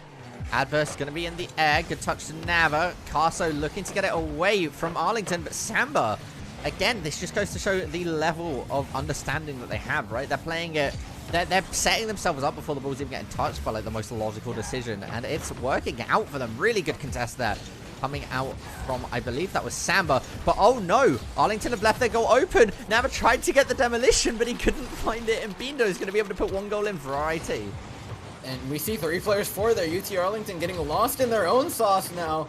It's going to be an easy goal for RIT, punishing the overcommitment from Arlington and bringing this game a little bit closer. I don't think we're going to see anything like we saw in game 1 with the team pulling way too far ahead. These teams are neck and neck right now as RIT fires back, and Bindo has another opportunity, knocks it in towards center. Casso there for the cross. Not quite in time though. A good touch out by the UTA defense. Sunblaze now will get his team some control over the ball. And this should be a counterattack coming out from Bindo, but the 50-50 is won by Samba. Very well played by him. RIT still keeping the ball out of their half though, now on the attack. Yeah, and I'm just getting an update from the other game that's being played with Delaware and Marist. It is currently 2-1 to, I believe, Delaware. So Marist could be taking them to a game 5 as well. Oh, it's 2-1 in game score, not yes. Not in overall series score, it is 2-1 per game. So now coming out, that could be an interesting development. A little bit ahead of us overall. Coming out here, Nava looking to get a good pass there, plays it slowly. Sunblaze punishes the slow play coming out from Nava and finds the goal for RIT. I mean, Nava knocks the ball in towards the center, and you can't do that when your team's that far on the back foot. You put it in towards the center, you lay it up, and Sunblaze is going to finish that off every time. And that's the advantage you have when you keep that attack up for so long, is you gain that boost advantage. You're able to get to these balls faster. And so, innocent things that look like they may just be a clear out towards midfield mean that RIT is going to get to them far quicker and be allowed to touch that ball in the air, get the free shot off, and nobody for UTA was able to contest. A nice 50-50 by Sunblaze, going to let him cross the ball again though. Nava clears it out. Now Samba back on the attack. The boost game pretty much evened up at this point. Casso has a chance at the 50-50. Great touch. Bindo up. Misses though. Adverse now knocking the ball back in towards RIT. It's in no man's land right now. Bindo opting to put it into the corner. It's Casso for the finish. Nearly puts it in the goal, but there should be another player. Adverse is going to get there first though. Casso off the wall, plays it in towards Bindo, knocks it up. It's off the back wall, and UTA holding on by the skin of their teeth. Casso back up for another cross. Putting it in though will be Sunblaze. RIT there, like you said, that was cross after cross after cross, just trying to shake it up until they saw an opportunity. Sunblaze saw it, went for it. Adverse tried to stop him, but he managed to put it in. 1 minute 17 left onto the clock, ladies and gentlemen, and RIT have taken the lead. I mean, it's one of those things where I thought UTA overall would probably win the series, but RIT is really making me question my judgment. I mean, coming into it, UTA looked like the slightly stronger team, but RIT looks so incredible on the date right now. They're playing to the exact same caliber, and this game is just so close. Yep, now coming out. The demolition comes out from Bindo onto Samba, delaying him a little bit, making him reposition all the way back on that center field. Oh my goodness, is Adverse going to put it in? Samba's going to follow up. And Casso's there for the save. Now on the counterattack, they managed to get it in. Bindo looks at the touch, and now it's Casso for the follow-up. Taps it up. It could be going to the corner here. Nava, though, gets the save off, controlling his car just enough in the air that he manages to keep it out of the net. Bindo, the mid-air demo means Sunblaze gets a free shot, and it's in on an empty goal. Goodness, RIT putting it up another goal. 32 seconds left. We might not be going to overtime this time. We may not. I mean, we saw 2 goals come out of RIT, and I believe it might have just been about 30 seconds whenever they brought it into overtime in game 1. But looking here in game 2, it's looking like a solid lead for them. Now, bit of a touch in the corner. RIT looking to get further on their lead. A good bounce. This is an open goal here. If Samba can get there before Bindo. Oh my goodness, they're going to put it in. 16 seconds. We might be going to overtime. I might eat my words off this kickoff. I mean, these teams are very good at making us eat our words so far. It's been incredibly close to Samba. Not able to put the ball in, but great play by Adverse. Adverse has felt really like a star player this match so far. Been in the right place at the right time. His positioning has been fantastic, both on defense and on offense. And it might just pay off again, following up the kickoff. Puts the ball into the half. Bindo, though, not going to let anything by himself too easy. They need a goal, and they need it now. Samba's up. Not quite in. The pressure applied by UT Arlington. They're going to get one more shot at this. The ball will be knocked up into the air, but it's back into their own half. A great tackle by Sunblaze. Makes it 5-3 and adds insult to injury with one more goal on the board. Yeah, that whiff by Nava there was super duper unfortunate. If he was able to shift the momentum in the direction of RIT's goal, we might have been seeing us going into overtime. But what we are going to see is RIT taking game 3. And I think we're in for a hell of a series right now. Is this one lines up 2-1 right now for RIT? I'd say unexpected for you. I was expecting a close 3-2 game. I knew we were going to 5, but I had no clue it would be this entertaining. Yeah, no, and that is just how the cookie crumbles sometimes, ladies and gentlemen. Are we going to see UT Arlington manage to bring it to game 5, or are RIT going to defeat their what feel like rivals throughout the season and knock them down a peg?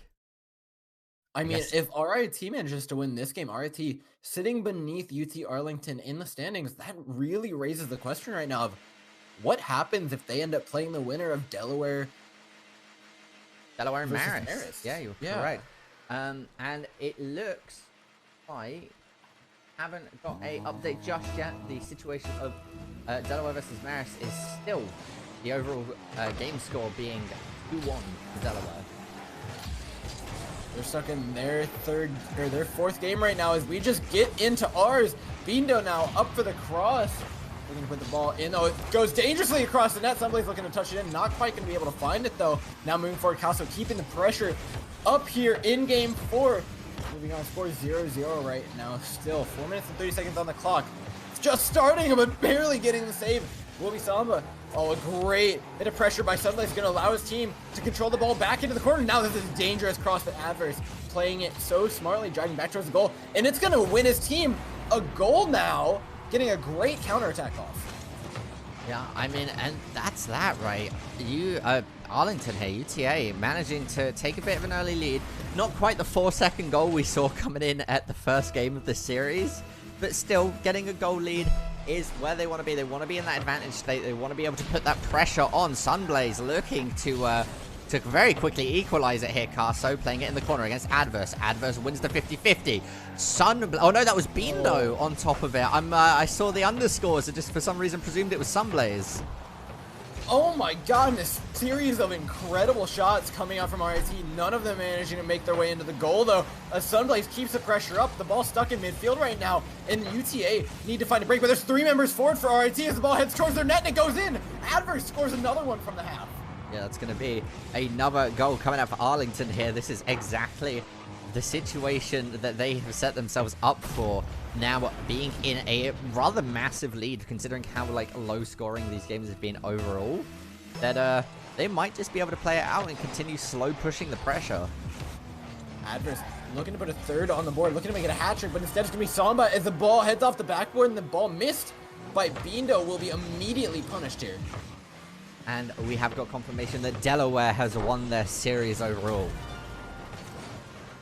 Right now, so it seems like they've ended up 3-1. Looking to not make it the same thing. UT Arlington need to claw their way back into the series, and a 3-0 start is the way to do it. But RIT, I'm sure, are not done with this game yet. They've come back from worse scorelines, I'm sure. Yeah, no, absolutely. I can't imagine that RIT haven't been able to swing something back. We're not even into the half-time at the moment. We still have a minute before we reach half-time as well. So there's still plenty of time for them to bring it back. And we've seen quick consecutive goals off them before. It looks like they're setting up to try and make one happen now. But Samba gets it past one. Over to Bindo. Sunblaze now in a good position to chase the ball. Slow it down. Carso gets the bounce. Sunblaze rotating into the goal along with his teammate Bindo. Sunblaze gets a good clear. That's going to be an open goal. Can Sunblaze find the touch? He whiffs. Bindo whiffs as well. Oh no, this is not what RIT need. All 3 players missed wide and open net. All he had to do was get the redirect, but he just whiffs a little bit wide. Now Nava up for the clear here for UTA. Time bought, but a goal found by Casso. Off a little bit of a sloppy rotation, sending 2 members back on defense. We see Nava hit the ball out, and UTA puts 2 members back in the goal, and nobody was there to try and win that ball. Free shot for Casso, and he's going to take full advantage of it. Yeah, and that's going to manage to kind of bring the game back a little bit here for RIT. Now, they are still over half-time, so they still have plenty of time to try and score 2 more goals. 2 minutes, nearly 3 minutes, effectively, to try and find 2 goals is 100% possible, but we might be seeing UTA. Oh my god, Sunblaze took a risk and it paid out in troves. What on earth was that save? That's unorthodox if I've ever seen it. Knocks it in towards his own crossbar. Almost goes off himself, but eventually gets tipped out by the enemy team's player, using them for the save. But now we're at that halftime point that you've been mentioning, and the pressure's on for RIT. They need to find 2 more goals now Casso going up. He's got the cross. This is an opportunity that they've been wanting. Knocks the ball in towards center, but just a little bit too far out now. Nava goes to the clear. Bodied off the ball, though. Well played here by RIT. Moving forward, they have the ball position they want, but Adverse gets a great touch and knocks it over all the defenders. Yeah, Adverse there, managing to get another one for Arlington. I mean, 2 minutes left. 3 goals is definitely possible, but I'm going to be honest with you. I wanted to go to Game 5. I'd love to see a Game 5 and 4-1. We've seen this scoreline before, I'm almost certain. I think Game 1 was at some point 4-1. As RIT looked to make their way back into this one. Saw them before, but the ball still in this RIT half. They're not done yet. They're not out of the woods quite at this point. Bino up for the clear. Now the ball in UT Arlington's half. Nava there for the save. That ball had continued any further. Would have barreled straight for their goal. Now Casso knocks the ball up. Samba for the save this time. Moving forward, Bino, great 50-50 is going to buy RIT a lot of time right now. They can be taking UTA's boost right now, which means that UTA have to play a little bit slowly now as the pressure mounts. Yep, now coming down 1 minute and 25 seconds is starting to now get in the time of concerning if you're RIT to try and find these 3 goals. You have about, what, like 28 seconds to try and make, no, about 20 seconds apiece trying to make that happen. For some reason, my brain for the minute was 40 seconds. A minute is, in fact, 60 seconds, Kevin. Who would have thought? 60. Big ol' 6-0, but Nava looking to make it another goal, making those seconds even less. But now, a minute on the clock. You've heard the horn. You know it's coming. It's time ticking down, and the inevitable is terrifying here for RIT. They wanted to end the series right now, but it's probable that we're going to a Game 5. The Adverse can find this goal. He wins the 50-50, and he puts it in. I think it's safe to say, ladies and gentlemen, we are going to see us going to a game number 5, which also adds an interesting dynamic with, of course, Delaware and Marist game ending. Delaware presumably would hop into ranks to try and keep themselves warm and ready, right? They have to be. We're seeing in chat here. I know you guys can't see it, but the mental game from RIT is still looking great. Bino joking around in chat asking where the forfeit button is. Isn't this ranked? As he knocks the ball in towards the center, and the shot. Adverse with a great save. This one looking like it's probably not going to be evened up here by RIT, but their spirits still seem very high right now.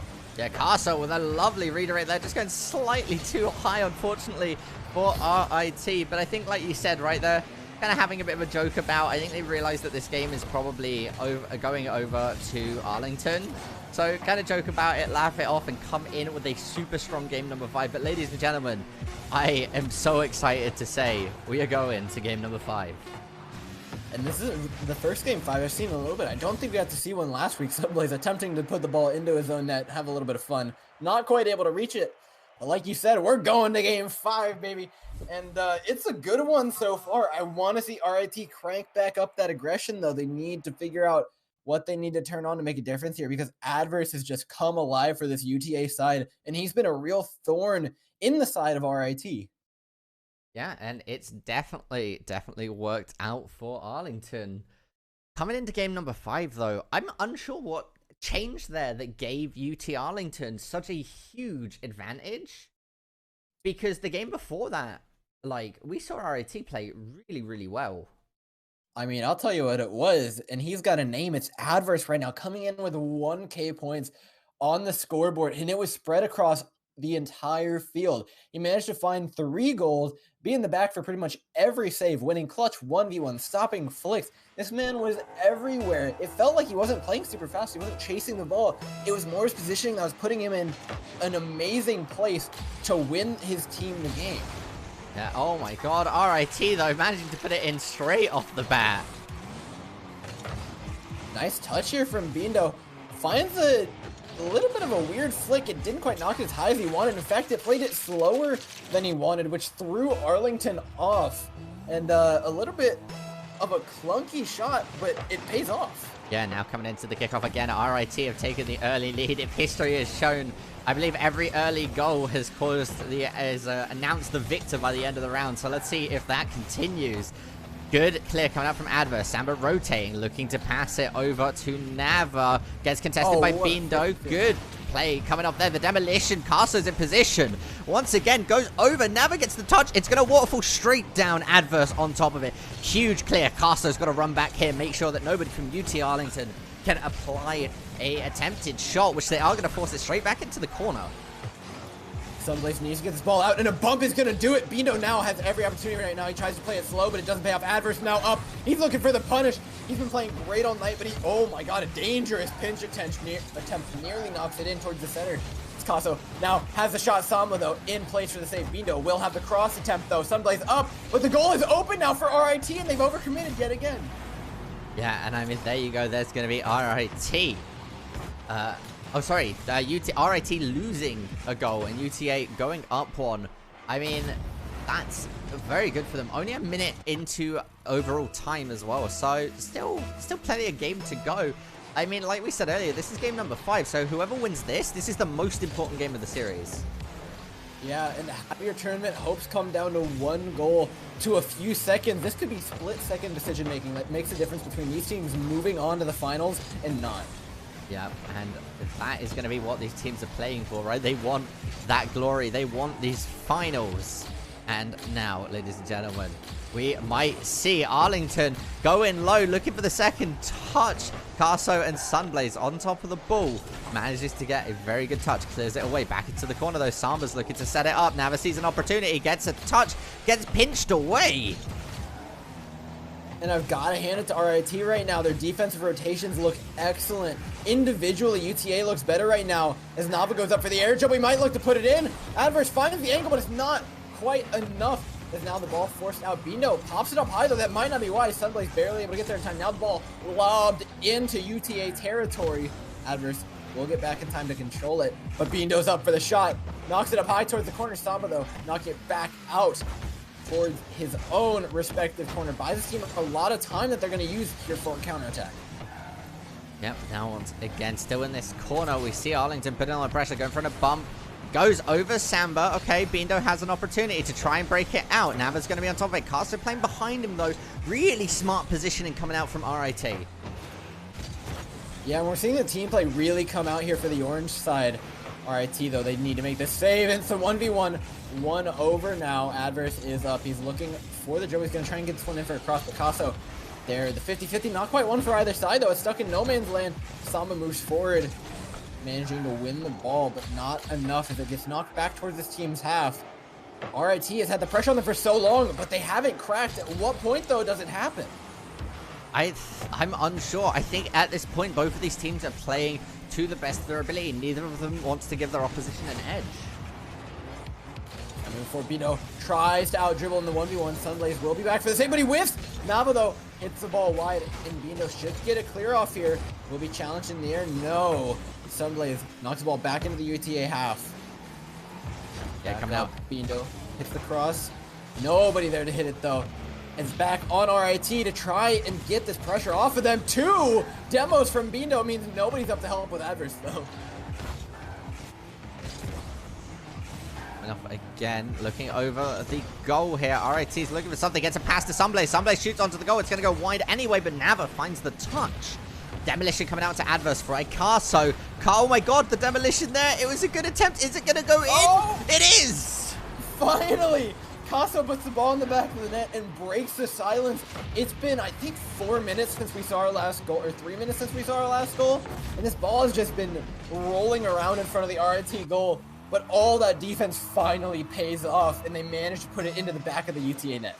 Yeah, now once again, the kickoff starts, ends up in favor of RIT, but Samba gets a touch, looking to just carry it straight into the goal, and he's going to be able to, tying it up. 2-2 now. It's a game 2 scenario. This game looking like it's going to be going to a single goal yet again. RIT cranks up the heat. Now, it's 2-2 in the game, and it's coming down to 1 goal. Caleb, take us off. Yeah, it's 2-2 in the series, 2-2 in the game, and we're going to see the kickoff. Nava gets it over. Sunblaze is going to play defensive there after getting the boost. Gets a good touch, but not quite the clear he was looking for. Bindo looking to try and get it past Samba. Samba challenges it, manages to slow down the momentum. The offensive bump coming out from Sunblaze. Bounce going over. Bindo with a good deflect. Now Caso chasing after it, looking to see if he could get the boost, but Adverse manages to steal it. Good half flip coming out from Adverse there, redirecting his momentum. Nava's going to get a shot on to go. It's going to go wide, slightly too high. Looking to recenter it. Caso going to get a touch way back into the UTA territory. I mean, trying to see where the mistakes are happening right now is difficult. Because, again, neither of these teams. Good carry comes out, get it past one, doesn't get it past the second. 15 seconds. Not but 30 seconds ago had a chance of an open goal, and you just can't miss those opportunities. Now it looks like we're going into overtime. 8 seconds left. Adverse knocks it up. It's stuck here in RT half. They just want this ball away from their goal right now, but it's open right now. Shot knocked out by Bindo, put back onto the ground though. RIT's not done with this. The ball hasn't hit the ground yet. Neither is UTA. They want to play this one on. Nava knocks it back onto the ground. 3 seconds, 2 seconds, 1, and we're into overtime. Yeah, Nava realizing there that it's probably an awful idea to touch that ball and try and keep it in the air when they're in the disadvantaged position. Now, over to Adverse. Adverse tries to get it away. We see some aggressive bumps coming out from Arlington, looking to carry the ball. Sunblaze is going to get it away. Now, again, playing in this corner. This is it, ladies and gentlemen. This goal decides it. Samba has a fantastic opportunity. Adverse is going to put it in. And he tries to flick it across Casso, immediately leaving the game. And that feels horrible if you're RIT. You fought, you grinded your way back into it. But at the end of the day, UT Arlington edge out RIT. UT Arlington there managed to take the victory after a very long, grindy game of back and forth situations. Finally managing to finish it over in overtime. Ladies and gentlemen, we'll be hopping to a very, very quick break as we get set up for our grand finals, which will be the University of Delaware playing against UT Arlington. We'll be back momentarily.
Hello, ladies and gentlemen. I hope you're as excited as we are. We've seen so many games come out today, and we are finally getting ready to get into our grand finals. Both of these teams have played out through 2 rounds before this and finally managed to make it here, beating out some of the best teams. But overall, that last set, RIT versus Arlington, was an incredible series. I mean, I'm so glad we chose it to be the one on stream. We saw it lined up in the bracket. We had thoughts of who might come out on top of those first quarterfinal games and make it into the semis. And I'm so glad we did, because that was a nail biter. But coming up now, University of Delaware versus UT Arlington. This has been the one we've kind of been looking at all day. We suspected Arlington to make their way through. We had no clue that last one would be as close. Same for Delaware.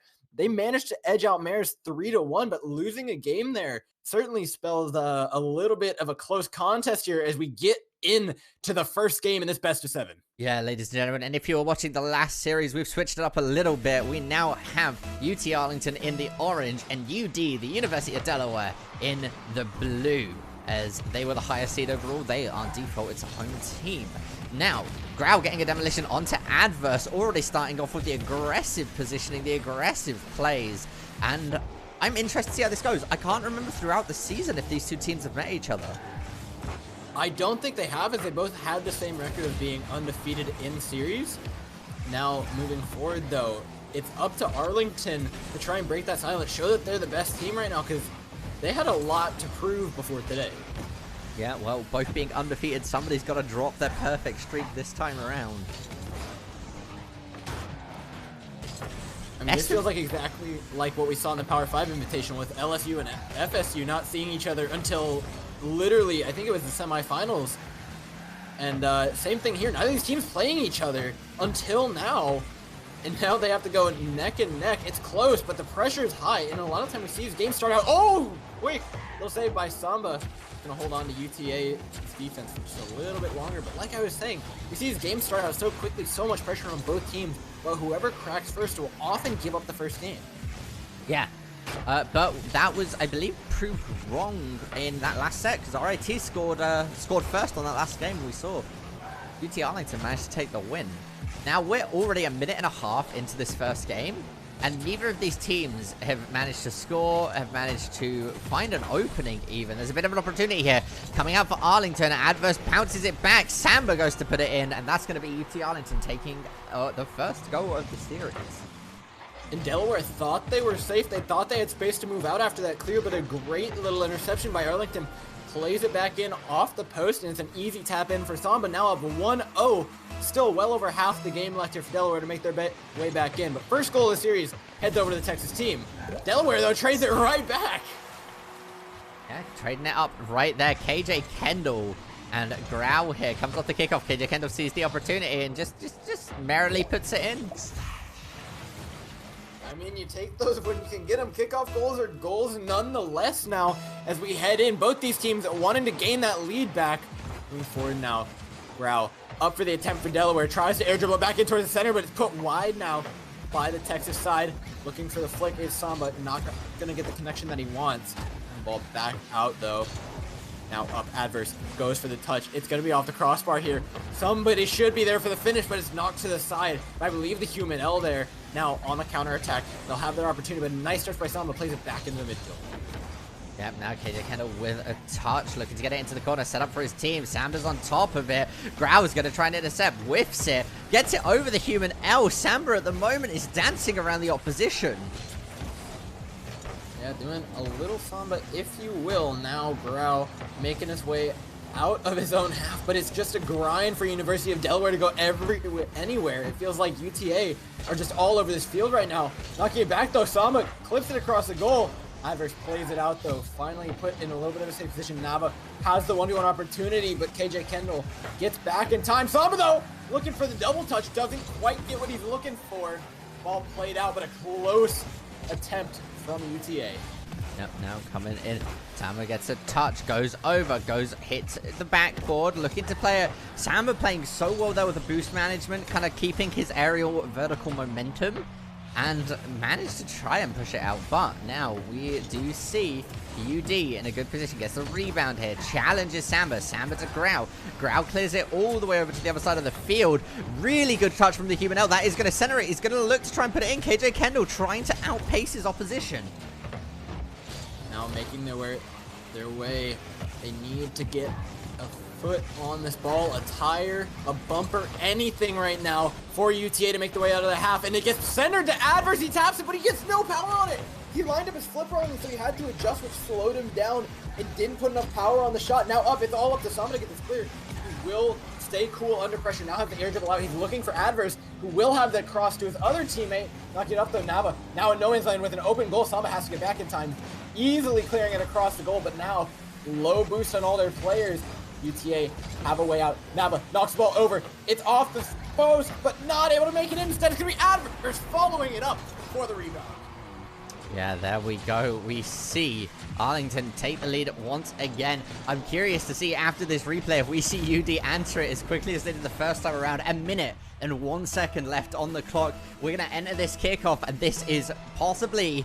This first game may be quite an interesting telling of the rest of the series. Grau hit. Exact same thing. Yeah. Kickoff goal. Yeah, I mean, and that just seems to be it. At the moment, every goal Delaware has scored has been an answer to Arlington finding a goal, and it just seems they're able to find these abilities and these shots off of the kickoff. I mean, that's tilting as hell if you're Arlington. You score 2 goals and they immediately get scored back on kickoff goals. I mean, it's one thing to, you know, have something put back in your net, but it's another when it's 2 kickoff goals in a row. If now the pressure's put back on them, nearly looking to make it a third. Adverse up for the air dribble. He's trying to outmaneuver. Oh my god, he demos in midair. Opting, saying screw the ball. I'll just hit you. Goes up, dribbles his way away from the ball now, knowing which way he'd go forward. And completely intentional by Adverse. Puts in a third. Says, I don't need a kickoff goal to put the ball in the back of the net. Yeah, no, and that worked out for them right now. UT Arlington have the lead. Oh my goodness, are they going to put it in again? Goes slightly too wide there. If we saw, I believe that was Samba getting a slightly tighter touch. That would have been them up with a 2-goal lead with 30 seconds left on the clock. That would have been the comfiest position that we could have seen Arlington in. I think this game could be described as pretty much anything but comfy for either of these teams right now. Nava, a nice touch to win the ball. It's over, but Adverse, again, just in the right position. I feel like he just appears wherever the ball is going to be going at this point. Now, with 11 seconds left in the game, it's all up to Delaware now to try and find that goal, try and get the ball out of their half, but Adverse knocks it back in towards center. This could be a 4th goal we're looking at. 1 second on the clock. Grau has control of the ball. He will get a cross off. This is the final attempt for Delaware. Knocks it across. Almost going in. It goes off the post. And UT Arlington hang on to their game number 1. And like we said at the start, ladies and gentlemen, this is a best-of-7 series. So all of this does factor a little bit differently, as there is another opportunity for them to lose or take a game. Oof. Now moving on into game 2, there's a lot of momentum coming out for Delaware, considering how aggressive they were able to be there on that last push. But Arlington have held on so well. Their defense has looked incredible, not to mention the individual skill they've shown on offense, not to mention Adverse with that incredible air dribble into demo. UT Arlington look unstoppable right now, and I think it's going to take a little bit of creativity from Delaware in order to get around these plays that the Texas team's thrown out. Yeah, but even as you say that, the overall score of that game was 3-2. They almost tied it up on that last second, as we saw. I mean, how many times can you rely on kickoff goals, though, is my question to University of Delaware. It didn't work out for them there, and you honestly have to find other ways of making it to the net other than finding an open net. Yeah, it seems that players are doing the old team shuffle, as I believe the Human L may have had a slight disconnection issue there. I will give people an update as we get them. But no, I do think you're correct, right? How long can you handle on that? They need to be able to find those offensive shots, those offensive positions to be able to put the goal in the back of the net. And until they do that, relying on kickoff goals may not be their best opportunity. But this team is still undefeated in series overall. And I do believe that they definitely deserve to be here. So they definitely have the ability to score. And maybe they're just waiting for the right time. I think we need to go ahead and reset the server. So if everybody here would give us just a second, we'll be back in not too We'll be back with you momentarily.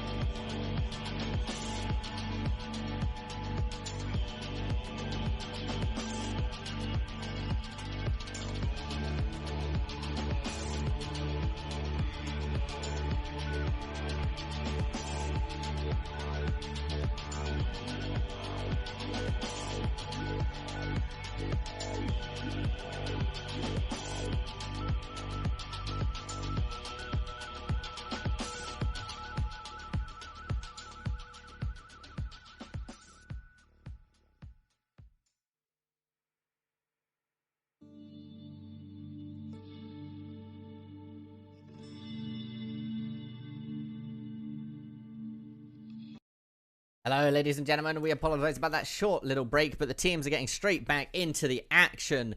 We, of course, just came out of an absolutely jaw-dropping game one where we almost saw the University of Delaware score on a last second to tie it up. They didn't quite make it, though. We saw the overall game going towards Ut Arlington. But now coming into game number 2, Door, what do you want to see? I want to see some more creative play from Delaware. They're playing fairly solidly right now, but they're not quite able to get past the defense or the offense of Arlington right now. We're seeing Arlington with these heavy mechanical plays that are allowing them to score these goals. And you have to be creative to get around that. It's going to be a nice pass in towards the center and Grau intercepting to score that goal. Yeah, there's your creativity, Doors. We see University of Delaware managed to find their first goal 23 seconds into the round and a demo for the icing on the cake. And the demo to boot now going on. Delaware with the first lead they've seen all day. Adverse. Oh, and he looks for the kickoff goal. A great little reverse flick there. Going to be putting the ball in past the defender. Class Rocket League. Not even just a reverse flick, a reverse of the tables. Last game we saw the University of Delaware scoring on kickoffs after Arlington managed to find a goal. This time around, we see Arlington get the kickoff goal after Delaware found it. I think it's going to be a question of the mental fortitude of Delaware. We saw that UTA could deal with the kickoff goals. They could take it. They could just come back and score another one.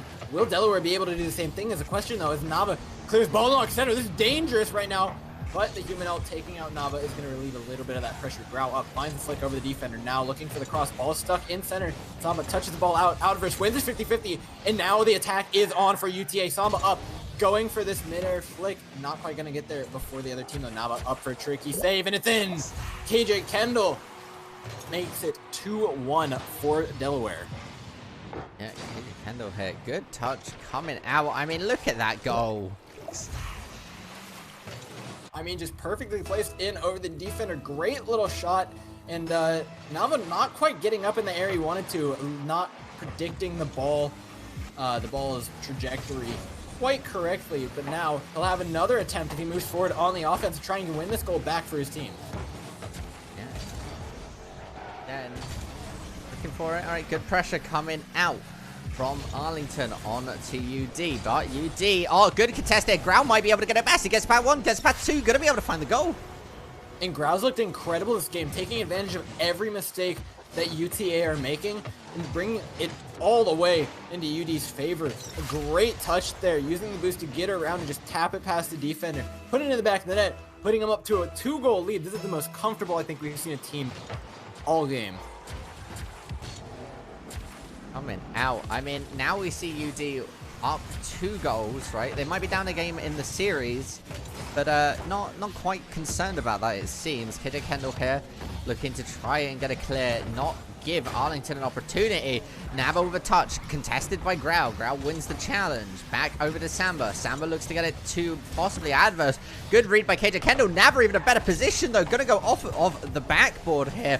Good touch by the human L. Keep that ball away from them.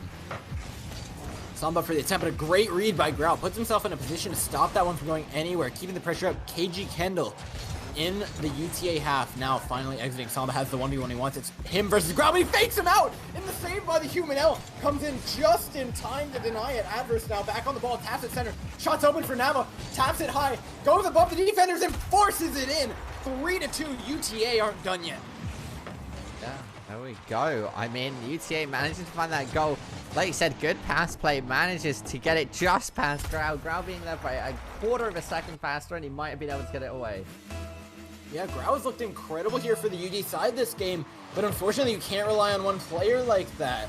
And now it's up to the human L for the cross. Nava, though, missing the clear. This could be huge here for UD if they can take advantage of it. Samba forced out, has to use a lot of his boost. Great touch by Adverse. He's going to buy them a lot of time now.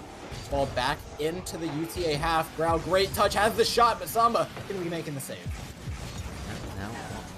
Again, good touch by the human L. Nava, oh, it's going to get a good clear here. Adverse following right behind him. Now Samba back on the attack. He's winning a lot of 50-50s in this midfield, which is buying UTA a lot of possession, but you have to be able to convert it now. Nava's just waiting for his chance. And UTA have been looking like they just want to play high up in the air right now. They seem very comfortable up there versus this Delaware team. They're getting slightly out-dribbled, out-positioned on the ground. But when it comes to those high aerials, they're completely outclassing Delaware. Now the ball out. Adverse has the 1v1. Knocked off the side. It's going to be a 50-50 attempt. Adverse wins the touch. Ball up dangerous in the air. Human L gets the clear. Yeah, given the Adverse getting it to Nava. Nava with a shot on goal. Grau managing to save it. Oh my goodness, that was looking a bit daring for a second there. Nava gets that touch. Grau keeps it up in the air though, doesn't let UT Arlington anywhere near it. UD now looking for the opportunity. They get one touch that gets intercepted. Goes over to the human L. Really good challenge by Adverse there. Clears it all the way back into UD's goal. Now the ball stuck in the corner for UD. Suddenly the pressure is just put on them. They're not able to keep up with this UTA team. Their goal is just getting peppered, and the ball has to go in eventually here. Ball tapped high. Samba with the knock. Adverse puts it in. Fantastic team play out of the Texans. And managing now to tie it up 3-3. A minute left on the clock. I'm having flashbacks to, I believe, game 1. I mean, what an incredible play. Calling out to bump the player as opposed to going for the shot yourself. And just all three players combining the great communication coming out from UTA. Now it's up to Delaware to find their own goal. It's been, I believe, 3 in a row for Texas now. And so it's all up to Delaware to show they're back in this match. They still can compete. They came out early swinging, but you have to be able to finish. Now Samba up for the save. Should be getting a pretty easy clear for his team, but Grau has the shot off the backboard. The human L's a threat, but a save from Nava is going to keep the ball out of the net at the last second. Yeah, you got to highlight Nava's patience there. He didn't flinch when the first attempt was made. He didn't flinch when the second one. But when the third hit came out there, he managed to save it purely off of patience and waiting and trusting his teammates. Good control by Kendall. Going to stop the ball from going in, but now 50-50 attempt. Grau wins it out of the half for UD. Going up for the shot. Ball's up. Human L with the redirect. Will be going off the backboard now. Is there a man to go for the next attempt? No, it's Adverse. Putting it out of the UTA half. Back in though. Nava is in the net. It's 3-3 as it looks like we're going to overtime. Samba though has their counterattack. The net's open. If this is off the back post, they can win it right here, right now. Taps it in. Grau's up for the save. And it's going to hit the ground here unless Human L has something to say about it. Knocks it up. Goes for the air dribble. But it's going to be too wide here as Adverse lets it hit the ground. Yeah, we're going into overtime, ladies and gentlemen. I mean, what a round, right? We're only game 2 in this best of 7. And, like, we saw it last year with RIT and Arlington, where we saw the first 2 games, I want to say, go into overtime. But now, this is a important factor. If we see Arlington take a second game, it starts to put a lot of pressure on to Delaware. But if Delaware can alleviate this out, we effectively just go to a best of 5. Yeah, and you know both these teams are trying to play this careful. This game matters a lot for the momentum of the series and which way it goes. In momentum, oh my god, Nava double touch off of the crossboard is going to put it in with the top of his car, just the hood here. Great car control there, allows him to get high, get over it, and redirect it in. And now, like I mentioned, all the momentum the way of UT Arlington. And in a series this long, in a best of 7, these things can go forever. And when the games are this close, the mental game starts to deteriorate when you go down 2 games. Yeah, no, and it does start to become difficult when you get that, especially if we see a third game coming out from UT Arlington. That would mean that Delaware has to win 4 games in a row without dropping a series. Yeah, and after their performance in the beginning of that game, I know they can beat this UTA team, but it just deteriorated throughout the game. They stopped winning 50-50s. They stopped playing with that same confidence. They stopped playing aggressive. They stopped creating opportunities for themselves in the opposing half and were just forced onto the back foot repeatedly by UT Arlington, who looked completely comfortable no matter where they were on the field. Yeah, and Now we are going to be getting into game number 3 as seem to be having a slight bit of issue with the server. Classic Rocket League. We'll be back with you momentarily, ladies and gentlemen.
Ladies and gentlemen, we are back after a bit of a, usual Rocket League scuff with the servers.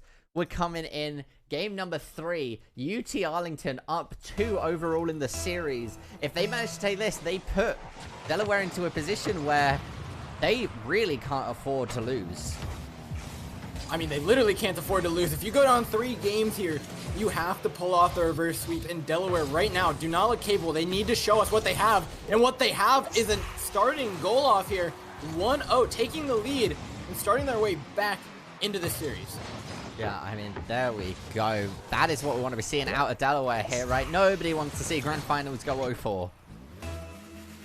Nobody does. No Overwatch League stuff here. It's Rocket League time. Is now pushing forward, back on the attack. Wind in their sails.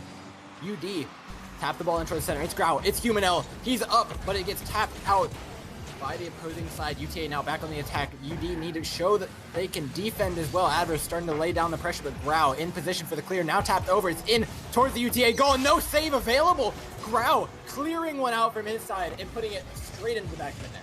Yeah, there we go. UD being up 2 goals now so early is the pressure we needed to see being applied by them. Grau with a good touch puts it straight in. And now we're coming out once again. I love the mental fortitude we see coming out from UTA. We saw it out of RIT and them earlier, but it seems like it's just continuing on in this game. They seem to be in a great mood. They're joking around. They're having a good time with this. That's kind of what it's about, but it's also about winning, which when you're down 2-0 does not feel great. Yes, they're up 2-0 in the series, but UTA need to find a way back into this game right now. Yeah, but there's still plenty of time on the clock. I mean, 2 goals being caught up is not unusual with 4 minutes left to spare. Now, just trying to gain some ball control. UTA looks like they want to play this one fairly slow. UD are really cranking up the pressure, and UTA are saying, okay, you know what, we're going to withstand it, we're going to wait for you guys to make a mistake, and they'll capitalize. You'll see here in a bit, it'll almost definitively happen here for this Delaware side. They're going to overcommit to something. They're going to send too many players forward. Nava, a little bit of a fumble with his own teammate there. But UTA is just going to keep up the pressure very slowly. It's not super quick play, as the pressure is just one-on-one attempts, 50-50s, trying to grind out this Delaware team. There we go. Good pinch coming out. Good positioning for UD overall, but Nava has an opportunity now to find a breakaway, run away with it. The Human L whiffs. Grau's going to have to resort to rotate in there. Nava gets the demolition. KJ Kendall completely slows down, tries to catch off, I believe that would adverse, but doesn't quite work out for him. Good touch coming out once again. Off of the crossbar, looking good for Grau. Samba's going to put it in. And 2 men went up for this save, and that's what I was talking about. You just slowly grind them out. You just hold the ball, possess, and this UD team will make the mistakes for you, and then UTA take full advantage of it. 2-man overcommit on the save. Samba knocks one in. Now we're 2-1. Now, there we are. Indeed. Coming out there, 3 minutes left on the clock. That's plenty of time to try and find a single goal. Not looking so concerning for Arlington, and UD need to be able to find a 3rd goal here. They're putting on the pressure. They're being able to apply it. Gets it past. Grau's looking for a good setup. Adverse going to get the touch. The Human now looking to get it past. Managed to get it past 2. Navas, the last defender, is going to be able to save it. Ball gets blocked by Adverse, but luckily enough for UTA, they find their way out of their own half, and now Delaware making their way forward, looking for the shot, and they're going to find it on an open goal, no less. UTA just not in a position to make the saves they needed to. Yeah, UTA there doing a good work. Oh, sorry. UD doing good work. UD. Oh, my goodness. Arlington caught out a bit on their rotations, I think, overall. And it just didn't pay out. Again, we have been seeing Arlington play pretty much like... Now, coming in, they've played effectively 2 best-of-5 series at, like, full mental capacity. And that's definitely draining, right? And there was even one we didn't see off stream. Of course, Delaware coming in from the same situation, but they've also been continuously winning. That was a fantastic goal coming out from Arlington. 120 kilometers per hour, a stinger into the back of the net. Makes it 2-3 for Arlington, and we talk about that mental resilience. They've lasted so long now, and they might just be able to do it again here in this game 3. It feels like they just never give up. These guys live on their own momentum, and it never goes away. Yep, now once again, it's going to drop down. We see Arlington trying to put on the pressure. Adverses might be able to get it. Nava's looking for it. Samba's going to put it in, evening it out. 3-3. And that was a terrifying one for UD, and Adverse not able to get the angle that he wants. Nava not able to get the angle that he wants, but it's Samba finally there. That ball sneaks past the goaltender here for UD. Now 3-3 with 2 minutes left. There's so much time left in this game. Either of these teams are looking to pick up the win, but it's Adverse with the ball, with the dribble, taking it up the wall, getting driven off though. The human L will get the counterattack, tries to touch it in towards the UTA goal, but Samba now just gonna play the possession game, knocks it back into the UD half. It's up to Grau and KJ Kendall to get the touches they want. Great pass, play it back up the wall. Now coming back in towards center, it's going to be Grau for the touch. Played in and across, Samba finds it clear. Again, we see Arlington putting on the pressure, gets it past one. They just need to find a follow-up now. They gets a good touch, plays it a bit slow. You see Adverse trying to commit, maybe trying to fake somebody away there with a, like, going for the aggressiveness and then just letting it drop. Didn't quite work out for them though. Grau not finding the touch. That might have been costly. And that was a great play by Samba, avoiding the defender, avoiding that demo that would have made the goal wide open. KG Kendall barely finds the save. He's low on boost, and it's going to be knocked back in by Nava, but KG Kendall finds the ball when it's on the ground, the only point at which he could have touched it. Well played by him, but now back on the attack and back with the boost. It's UD searching for their 4th goal of the game. Adverse, though, a great defensive play to put a stop to that. And these 50-50s in the UD half are so dangerous for them. As now the ball bouncing around in the corners. Play towards center. Navin knocks it up over the goal. Not going to be finishing it off, though. It's Samba. Looks to control the ball for UTA. Yep, now once again, UD need to be able to put this one in if they want to start taking a lead. Going into overtime is not a great situation for them. The human L gets challenged there by, I believe that was Samba. Adverse with a touch. Oh my goodness, Grau is going to be able to save it. Okay, for a second there, that was going to go in. Staring down the sights of overtime.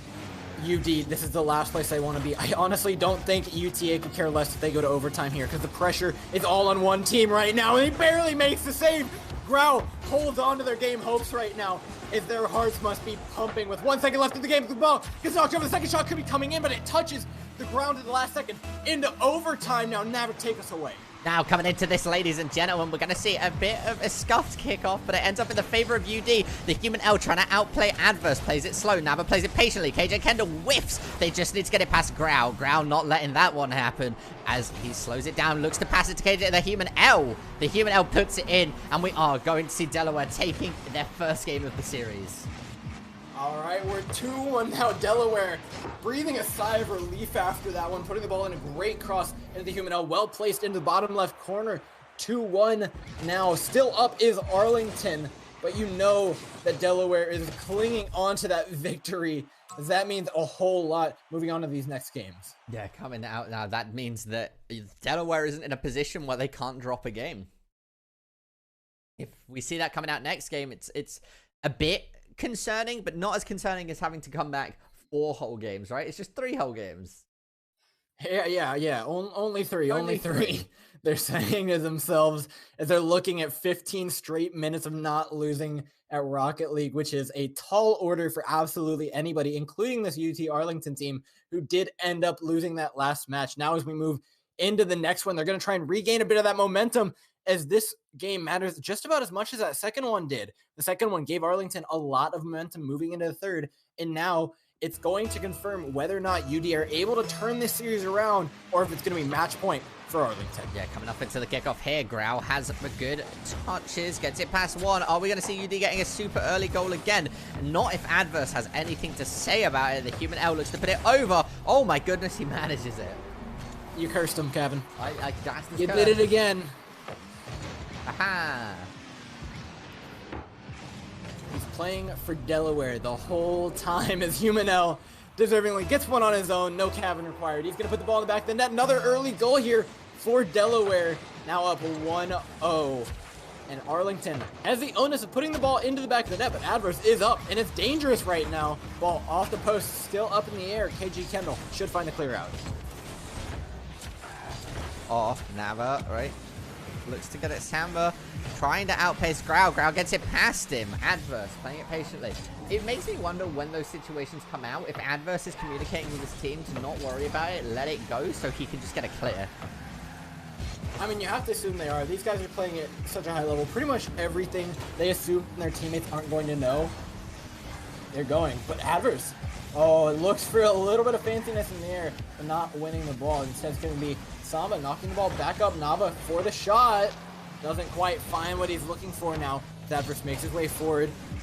Nice half flip up into the air dribble. He's knocking it towards the goal. Almost. Samba looking to finish it off now. Ball still into the Delaware half now.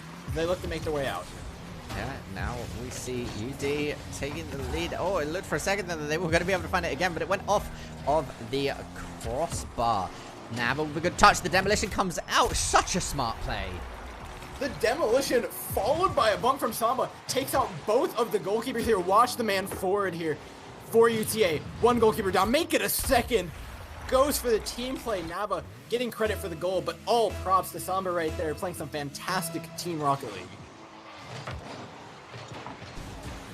In, all right. 1-1, 3 minutes 33 left on the clock. I mean, that's still plenty of time. Grau's going to be able to put it in for UD. Yeah, Grau only needs a couple seconds to score that goal. As it goes in straight off the kickoff, the second this goes up towards the backboard, you know it's dangerous. Samba has next to no boost. Has to try and throw himself up off the post. Not able to get the height. It's easily knocked in by Grau. Yeah, now coming out.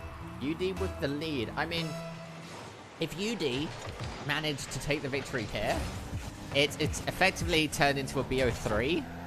Obviously, it's not. They've still managed to claw their way back from 2 losses down, which is an absolutely fantastic way of bringing it out. I never thought I'd say this, but we might possibly go to a Game 7.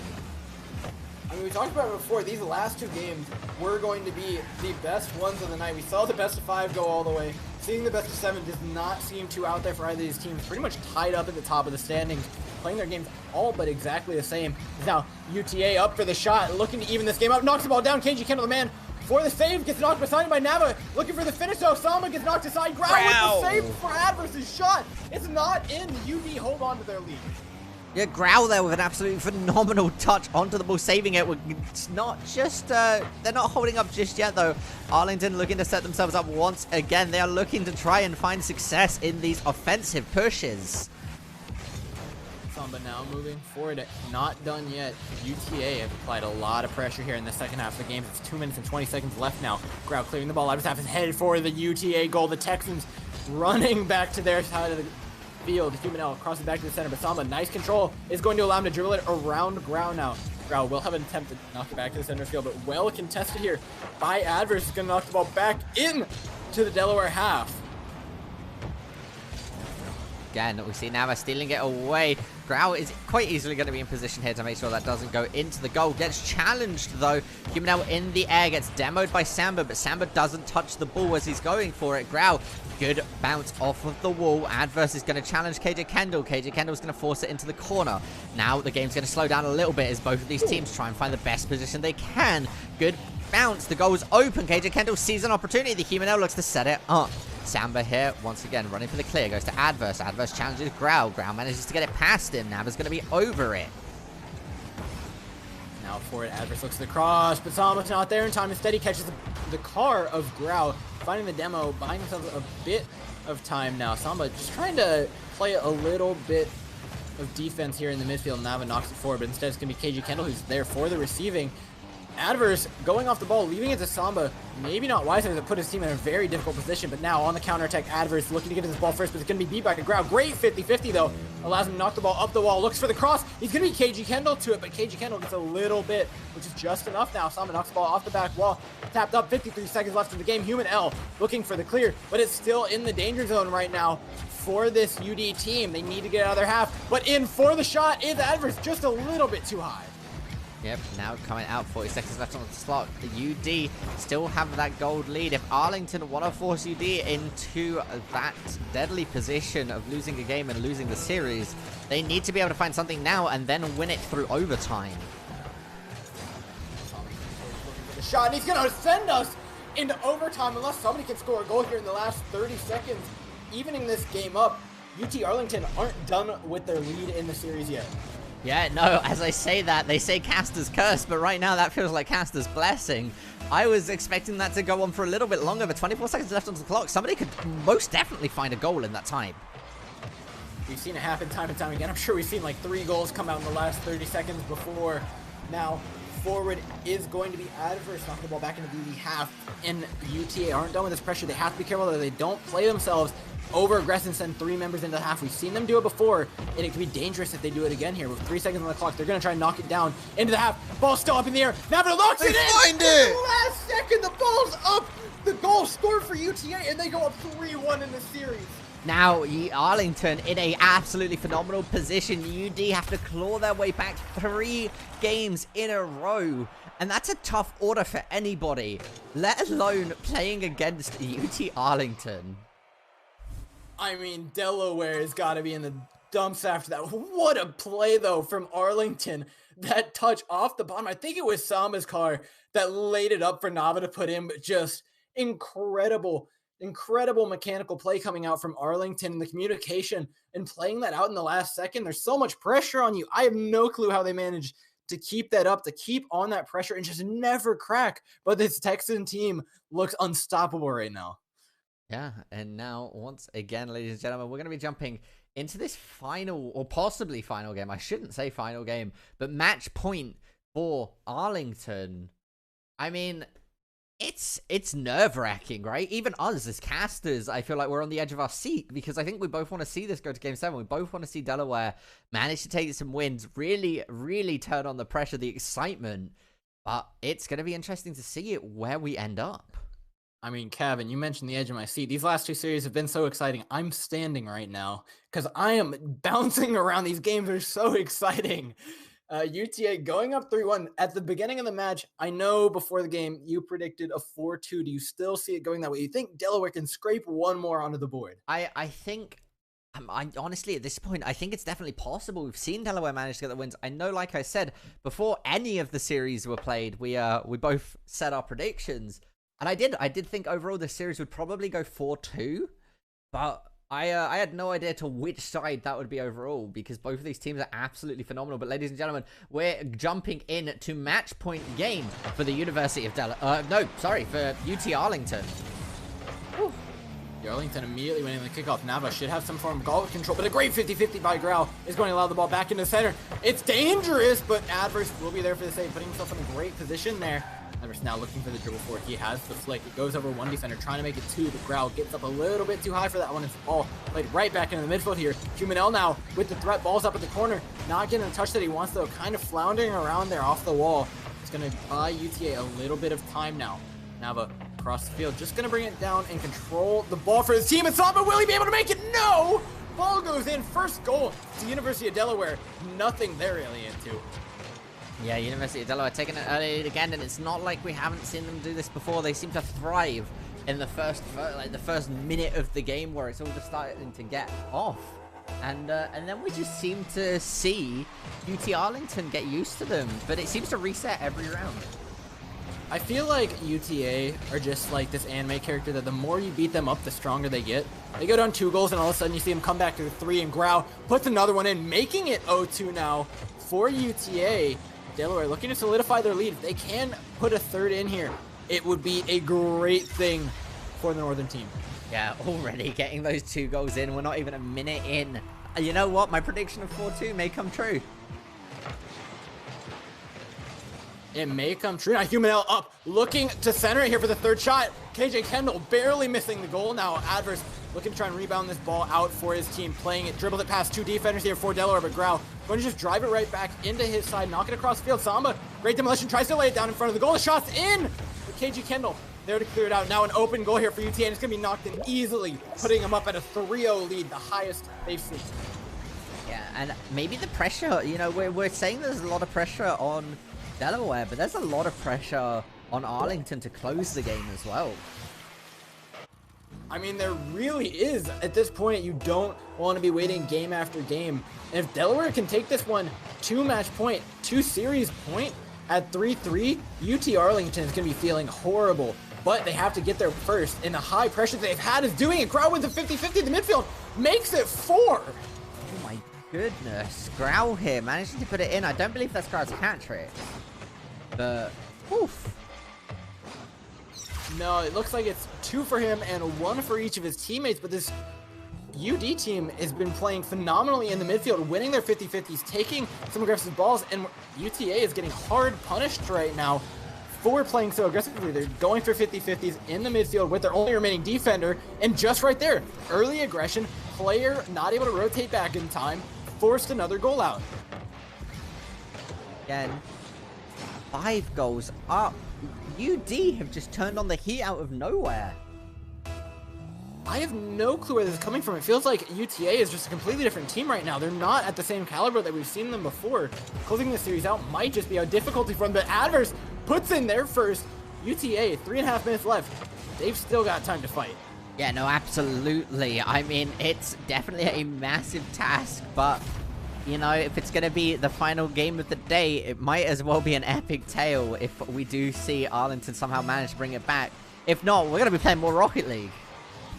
I wouldn't mind seeing that, but now Nava doesn't want to play any more Rocket League for the day. He wants this over right now. So sending it into the UD half. Samba looking for a secondary touch on this ball, not winning the 50-50 against the Humanel. KG Kendall forward, but the pressure applied now by UTA. They do have a lot of members for it. This is going to be a dangerous run back. Nava knocks the ball out to the side. Samba just going to cross it high over the goal. Deny any sort of pressure. Humanel, nice 50-50. Won though by Nava afterwards. Samba now forward for his team. Whiffs the ball.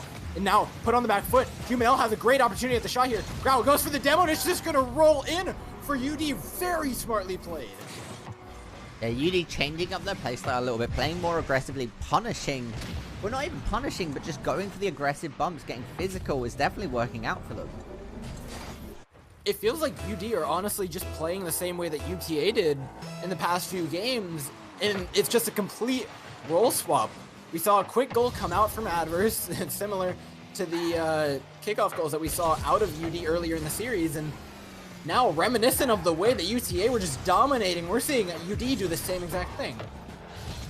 I mean, it's one of those things where now UD, okay. Oh no, is it going to be on number 7? I didn't think it was, but we didn't see Arlington manage to get the clear that they needed. No result quite yet, as the goal not going in. Now moving forward, still searching for it. KG Kendall not relieving the pressure. Samba knocks it back across his goal, gets bumped away. The shot could be here for University of Delaware. Grau goes for a little bit of a cheeky touch, not going to have it. Nava is done playing around. KG Kendall moving forward now, finds across Grau, goes for the bump, and yet again the same exact play gets Delaware another goal as we go into the Brazil. Yeah, I mean, we're in Brazil, but I don't think we ever expected Delaware to take Arlington there. I mean, 2 minutes left on the clock as well. There's still plenty of time for this team to find goals. I mean, these games have struggled to go over maybe 4 goals aside, and now we're at 7 out of nowhere. Delaware just completely knocking down UTA 1 whole peg and a half right now. Sending the ball into the UD half, though, is Samba. Not quite over. There's still 1 minute and 55 seconds left. What are we doing in this game? Yeah, I mean, at the moment, I'm unsure what to say. UD here managed to pull out an early lead, right? They've managed to keep the pressure. They've managed to stay aggressive. And if they manage to keep this going, we may see the reverse sweep happening. We could here. All of a sudden, Adverse moving forward now.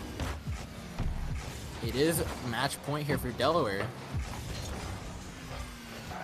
Ball knocked in towards their goal. Adverse going in for the 50-50. Swing and miss from him. Now Nava up and forward. Not quite connecting with the ball, but Adverse lays it across Nava for the touch, and it's 7-2 now. UTA still in the game. Honestly, what is that? 5 goals in a minute and 14 is not the most impossible thing I've ever seen. Yeah, but like, oh, there we go. Managing to kind of slowly grab a goal. There's a minute left. I don't think we're going to see 5 goals coming out from Arlington in that time. It's not likely, but I mean, we saw the goals come out from Delaware pretty much at that pace. And now, moving forward, they need to be able to hold on. Adverse scores another one, and you may just have to eat your words, Kevin. Yeah, I very well might have to. Oh my goodness, what a good pass over there. Adverse puts it in. 4 more goals. Can they do it? And now holding on, it is UTA up 3-1 in the series, if I'm not mistaken. Now moving forward, Samba wants the way back in, searching for 4 more goals in 1 minute, trying to close this gap. Grout just going to control the ball up the field. Goes for a good clear coming out from Nava there. Manages to intercept it. It's going to land in Adverse's hands. Adverse manages to get it past 1. Can he get it past Grau? He can't. But Grau doesn't get a massive clear. The human L gets the second touch. Goes to KJ Kendall. Gets intercepted. This is a good opportunity for Adverse to put it in. Gets the touch. Looks for follow-up side Nava. And Grau's going to shoot it up. 30 seconds left on the clock. We still need to see 4 goals coming out if Arlington want to end the series. If anything, when you're Arlington here, you're glad to be showing that you can still compete here. The Delaware has not just knocked you down. They're going to come into the next game swinging regardless of the scoreline. And with 10 seconds left, this one is all but over now. Human L just going to bring this one up the wall. I think he's going to try and get a little bit of style points here. Goes for the air dribble in towards the center. No teammate there. Just sends it right into the Texas corner as the time ticks down. And it makes the series 3-2. Delaware making their way back into it.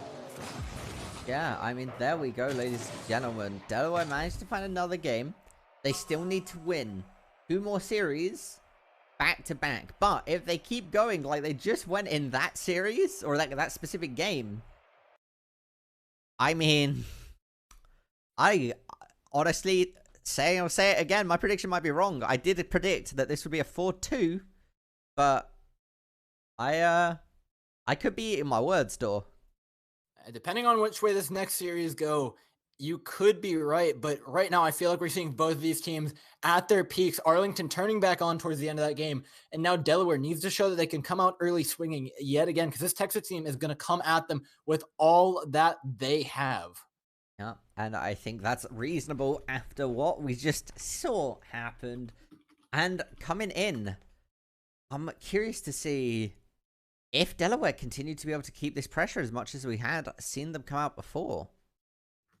I mean, it slowed down a lot towards the end of the game, so they have to pick it back up. They need to find an early goal going into this next game, and they need to be able to translate it into a permanent lead. They weren't able to for the majority of these games so far, and so coming into this next one, it's going to matter a lot whether or not they can put in a second, whether or not they can put in a third as we move in to this game for match point of Arlington. Yes, and I also think, like, I know we've mentioned it once or twice, but I also think it's super important that overall, Arlington have 2 subs, right? They have Nava and Samba, who are not their usual players coming into this finals, and their subs are playing phenomenally. Now, going up the kickoff, it will be University of Delaware applying the pressure. Nava goes forward, finds the touch. He's looking for the shot, but he's getting bodied off this ball right now. Moving forward, KG Kendall looking to find a cross in for his team. Finds Grau in for the shot, but a great save from Adverse. Knocks it back out of the UTA half. This ball's getting played around in midfield right now, but the ball up in no man's land. It will be Nava up at the 50-50 with Grau. Winning it, though, knocks it into the corner of the shot. In from KG Kendall, not able to be saved. And another early goal here for Delaware. yeah, and I mean, Delaware, again, already starting off with that pressure. If they can keep this up, it's just going to be a telltale sign of last game over and over again. All right, keeping up the high octane Rocket League. We're moving on immediately. 3 seconds into the game, into the kickoff rather. Now moving forward, UTA need to save. Nava, nobody's back, but he gets a touch on the ball, puts it into the corner, forces Human L to knock the ball high over the goal now. Still looking for the goal, though, is University of Delaware. Samba goes up, trying to play the ball to his teammate. Nice touch to Adverse. Adverse looking for the air dribble in, going for the boot ball to ground. He gets it! He hits him right out of the air. makes him miss the ball, and evens up the scoreline 1-1. UTA with incredible mechanical play, like we've seen time and time again. When they look at that flip straight in the ground, he knew exactly what he was doing the second he went up.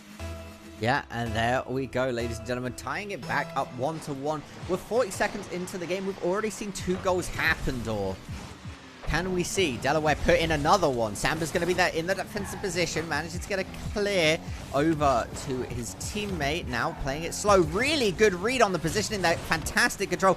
Challenges KJ Kendall. The ball's just going to go straight over, riding that backboard. Samba sets it up. We see Nava with an opportunity. It's going to hit the crossbar, followed up again.